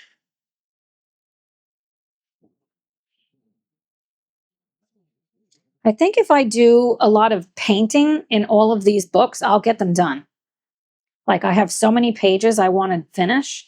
If I tell myself it's okay for me to use a brush, I'm more likely to do it right now. I don't think I have the patience to start with pencils right now. Like my mind is like spinning. Does that make sense? Am I making any sense? Friends, please let me know. I think I'm just so busy that I just want to see something quicker. I want to see something like work out quicker than having to wait to do it with the pencils. Just going to tell myself that's what it is. You see how I can get back to paper? Gouache is just, it's so forgiving.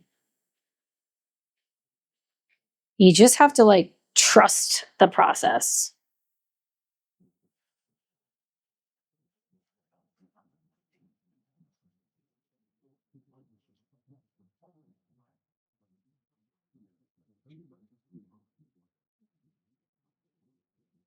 Yeah, the darker at the bottom was a good idea. I might even want to go darker and use some um, indigo down here, not just the cobalt. But remember, it's going over the pink, so it's not going to have that same, it's not going to just be cobalt. I don't know if I'm making any sense, friends. My brain, it's going a mile a minute. Okay, I'm going to do what we did on this side over here. Make sure your brush is not wet. We just want a little bit damp.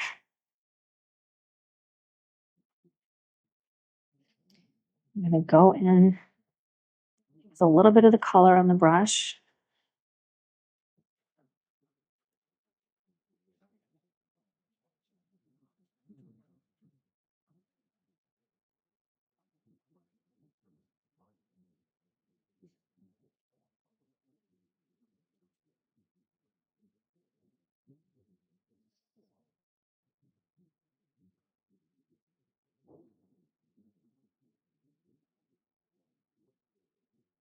Oh, that's so pretty. Doesn't that just look so moody?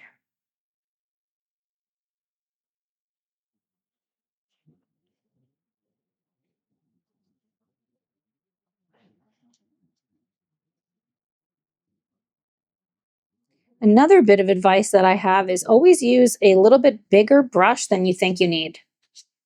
I very rarely am going to go in with like a brush like this. It's better to go bigger so that you can like zoom out, so to speak. So you're not trying to do teeny tiny little details on everything. Like I might take a little brush at the end and do something, but so that we're not stifling. Does that make sense? Like stifling ourselves like out of the gate.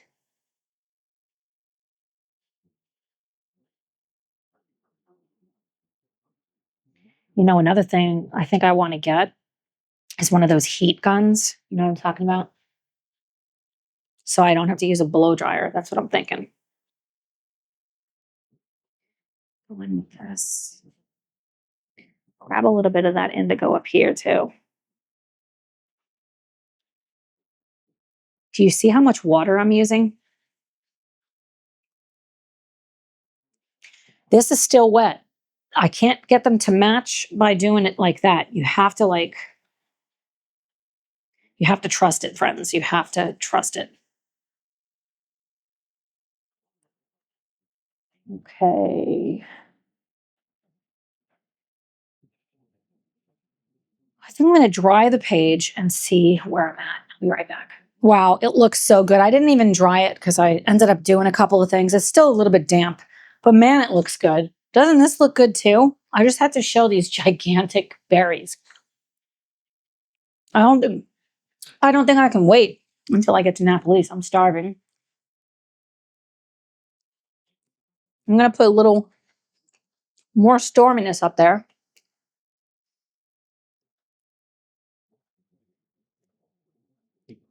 Those berries are good. Maybe not that much. Damp brush.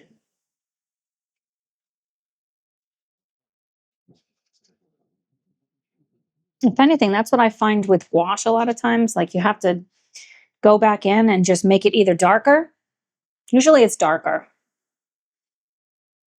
Or add a little bit more white just to make it pop for like the highlights or the shadows, just to tweak it just a little bit.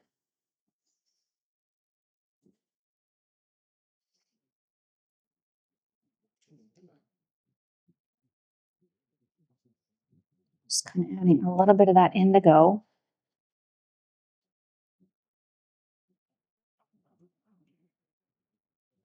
Oh, it's so pretty. I want to see that sky, don't you?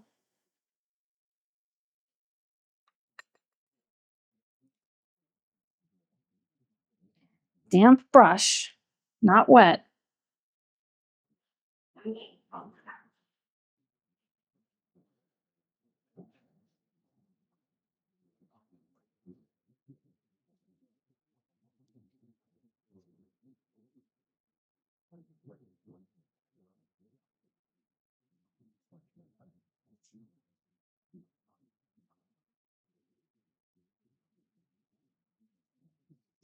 It's like I'm wiping it on my towel so that it's not, it's kind of like I'm wiping the pigment off onto the towel. There's like a certain level of like dampness that's like perfect to do this. And I can't really tell you, you have to feel it. You'll see it like when the brush will slide across the paper really easily, but it's not wet.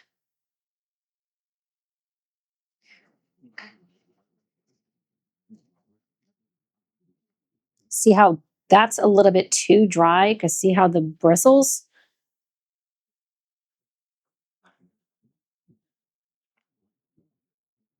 Versus that. That might be too wet.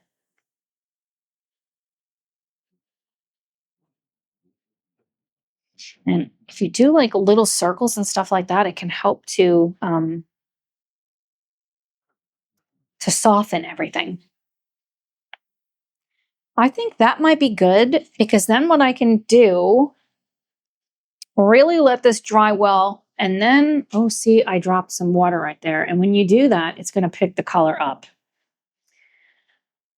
Then I can come back over the top with some white. Do I want to do that now? Let's try it. I think I want to actually use the white gouache.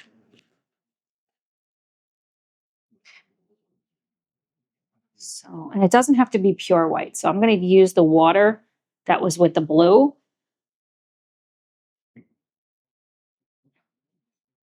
But I want to make sure I have enough white in this well. Like, I don't want it to be predominantly water because it's not gonna get the effect I want if it's predominantly water. So that has a lot of water in the brush.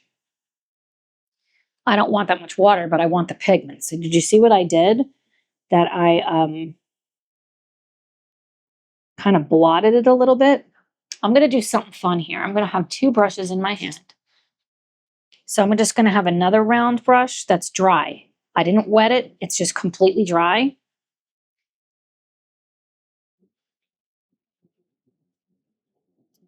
So that I can soften. This was one of my favorite things to do with the oil paint. Remembering it's not going to dry as bright. That white is going to darken.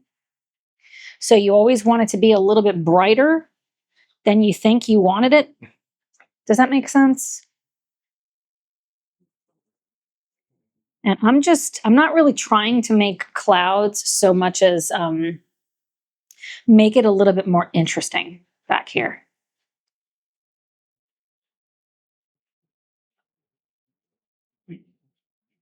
Grab another one of those raspberries.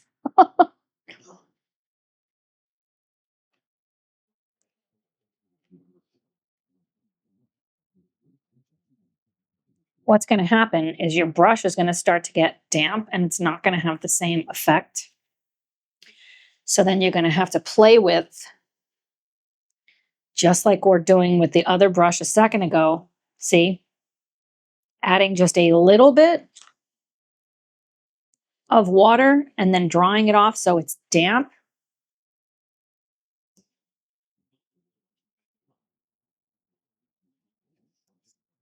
Multiple brushes is the way, I'm telling you, friends.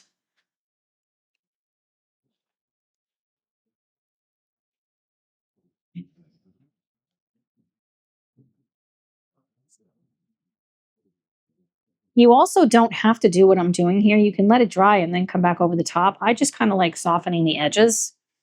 Now you see how nice this looks compared, I mean, they both look good, but I like the look of this side better. Wow, it looks so good through my lens. Literally, it looks like there's a stormy sky. That makes me so excited.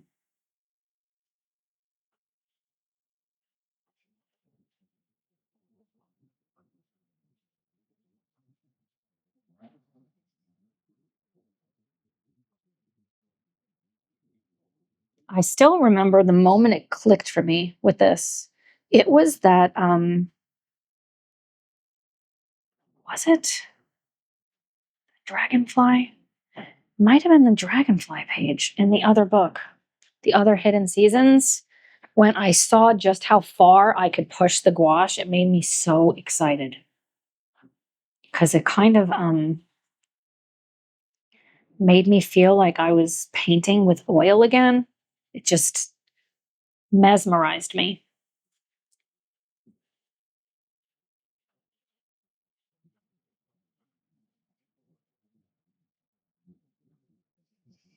Like, could I ever look at gouache like I don't ever need to do oil again? I don't think so. I think, especially for animals, in my opinion, there's nothing like oil paint for that. But to paint outside, gouache all the way. I used to do acrylic because I didn't want to mess with my oil paints outside, because then I got a wet painting I've got to bring home. There's just like a lot of things to consider that so I did acrylic. And once acrylic dries, it's on there, right? Which that might be something you want or something you don't want. But gouache, in my opinion, is like the perfect, like happy medium because it dries quick, or I can slow it down a little bit depending on like that wet palette that I have that I showed you. Or it doesn't ever cure, so you can always blend it like what we're doing here. It's just a different way of blending than the oil paint.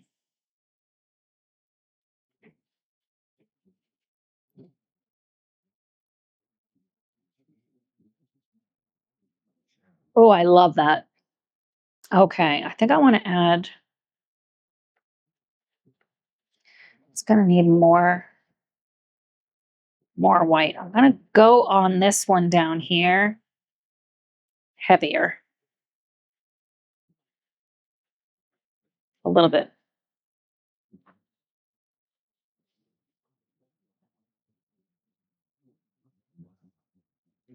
And make it less where I'm blending it.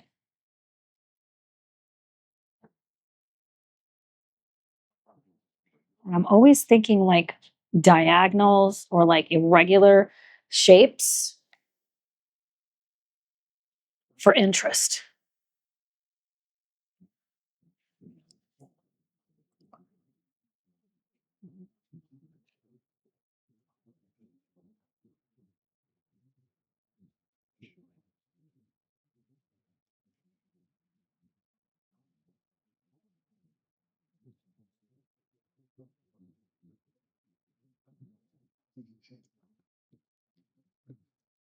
I also could come back over the top with some acrylic markers and add a few things at the very end if I want to. So you could do little circles. I like tapping here too. Then you can just do little circles at the bottom to soften that. You could also do it at the top. It just depends on whatever look you want. Just remember, it's going to dry looking completely different. So you could tap.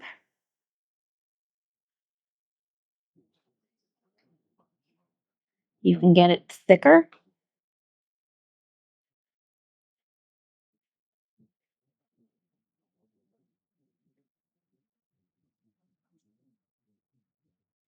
Little circles at the bottom.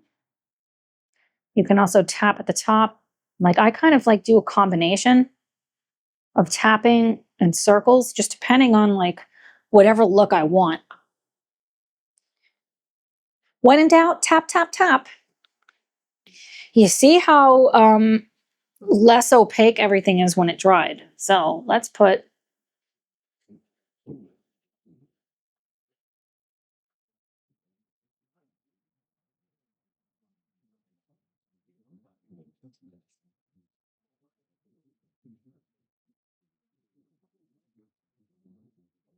see, it had that pink on it because I was tapping it over there with that damp brush and little circles to like fanning it out, right? You can tap it. You can tap.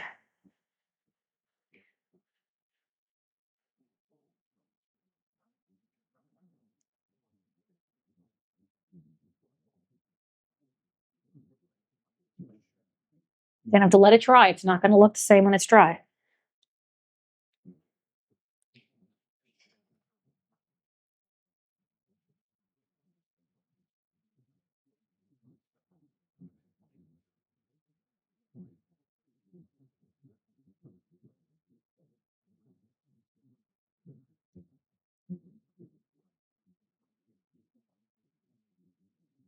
And I purposefully put the cloud to go like right behind this butterfly.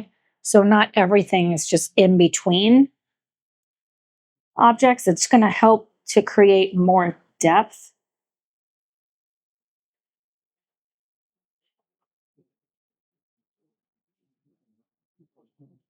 Yeah, I'm in love with gouache. In love with it. You don't have to worry about messing up your clothes either. Do you know how many shirts I ruined with acrylic? Like so many. It dries on there, it is never coming off.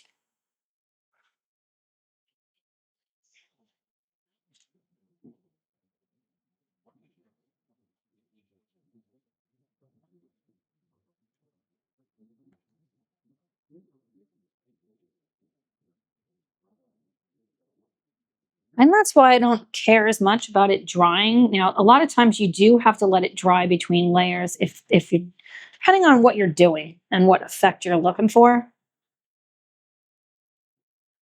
But I also believe like rules are made to be broken.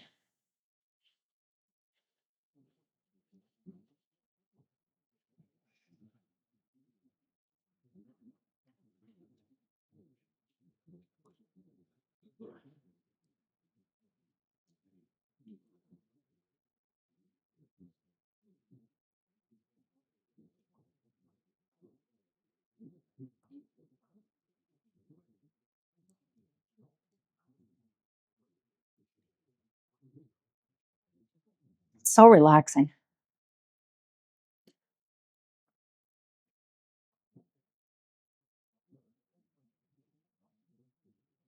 You also don't have to worry about the paint ruining your brushes. Do you know how many brushes I've ruined with acrylic?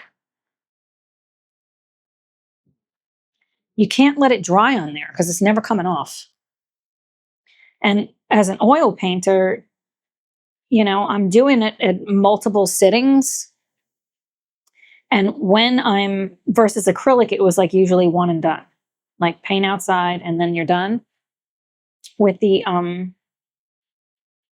oil paint, I would just let it sit like on the side. I wouldn't clean any of my brushes until I was done because I just didn't want to even mess with the turpentine until I was done. I usually didn't even open it till I was all done and ready to clean all of my brushes. But this is like a game changer. Like for me to create shapes, like thinking about over here to keep that a little bit darker so that it peeks through.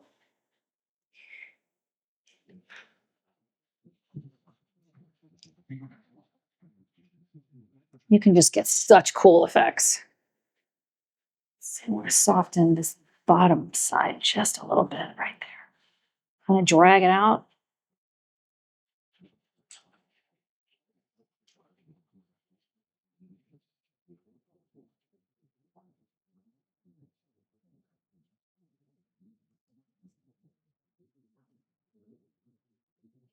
And if all you need is water, I mean, you drink water, right?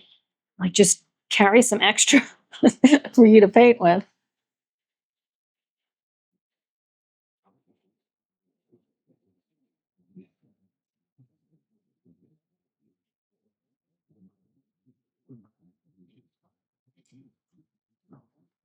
I want to have one go straight across the page.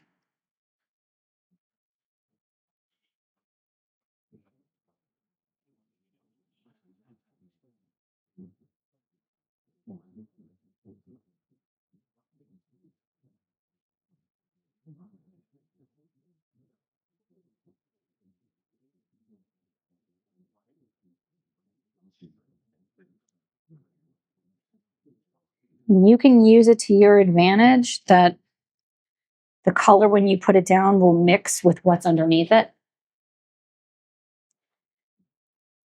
because it's going to pull that darker indigo into the cloud the more I tap on it just to help give the effect like of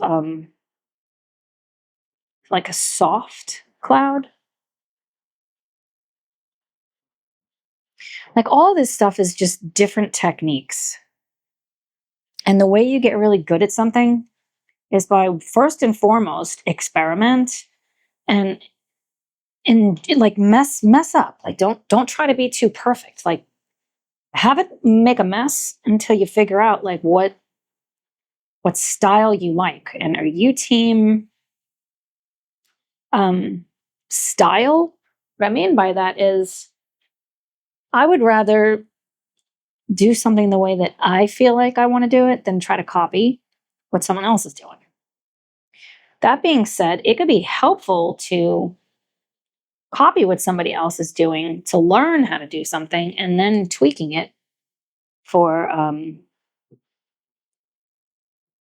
like the way that you see the world. Is that making any sense? I don't know if I'm making sense, friends.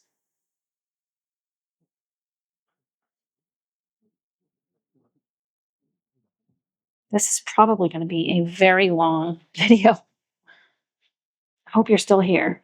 Let me know if you're still here. Wow, that looks so good. Look at how nice and white that is. I don't want to do too much.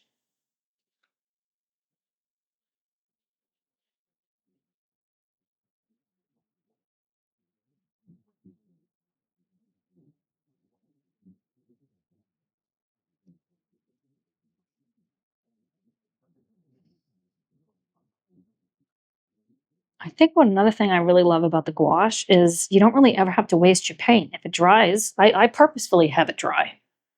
You can re-wet it and reactivate it. Like, you never have to throw it out. That's big. That is very big.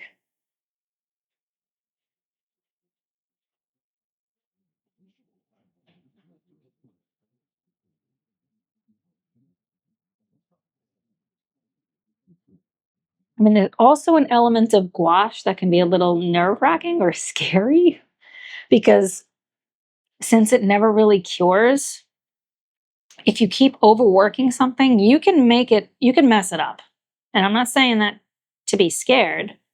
I'm saying that because it's better to get away from it and come back with fresh eyes and see, is that like, should you add a little more or just leave it? Because with oil, I have like worked hours and then hated the result of what I did and just grabbed some turpentine and just deleted that one session. Like, literally just wipe. When you wipe off, doesn't, whatever's already dried on there from the previous day didn't come off.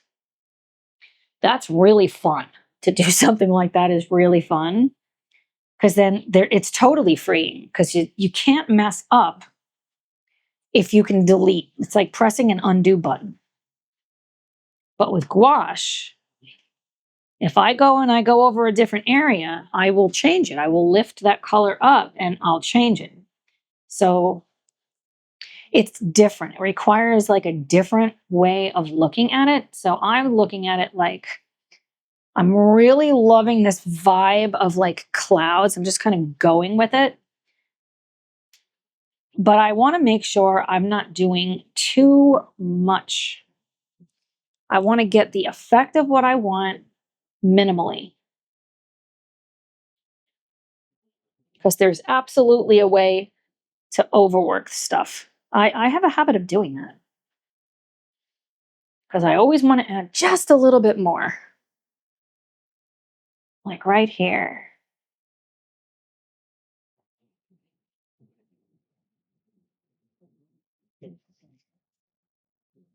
I really like how that looks. So I'm just adding, remembering it has to dry for me to evaluate it. So maybe leave it there. And then like right over here,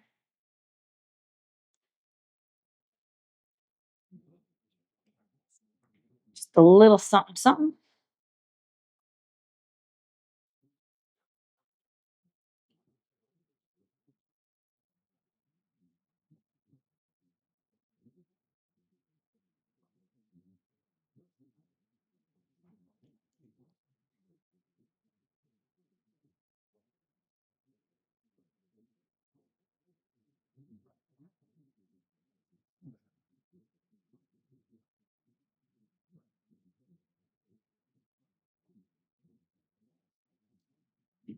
Let me step back and look at it.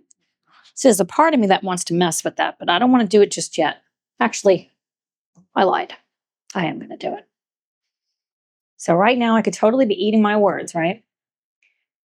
Because as I come in here and do this, I can't erase what I'm doing right now. There's no control V or control Z, like to delete.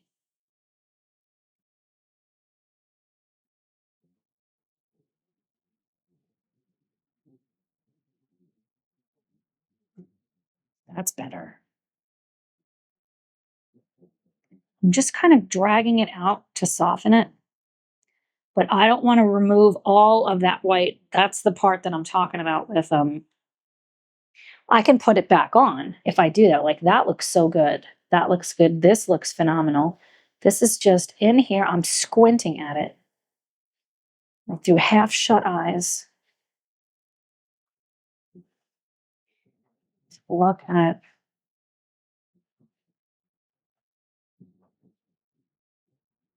I love painting so much. Now I can feel like the paint, the pigment is in this brush. So you have to do a lot of rinsing, rinse and repeat. See, I'm kind of dragging that white down. And it's mixing with the colors that are already on the page. See, I'm dragging that blue over now. See how I'm doing that? I sure hope it's picking up on camera. This is what I did with that bridge I painted outside that you guys said you loved. Putting it in, taking it out, putting it in, taking it out, letting it dry, and then reevaluating. So pretty.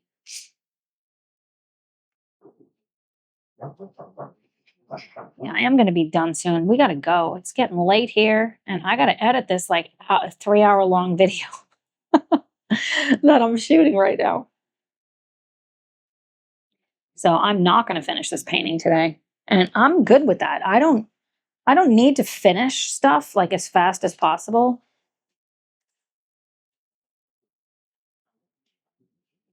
Are you almost done?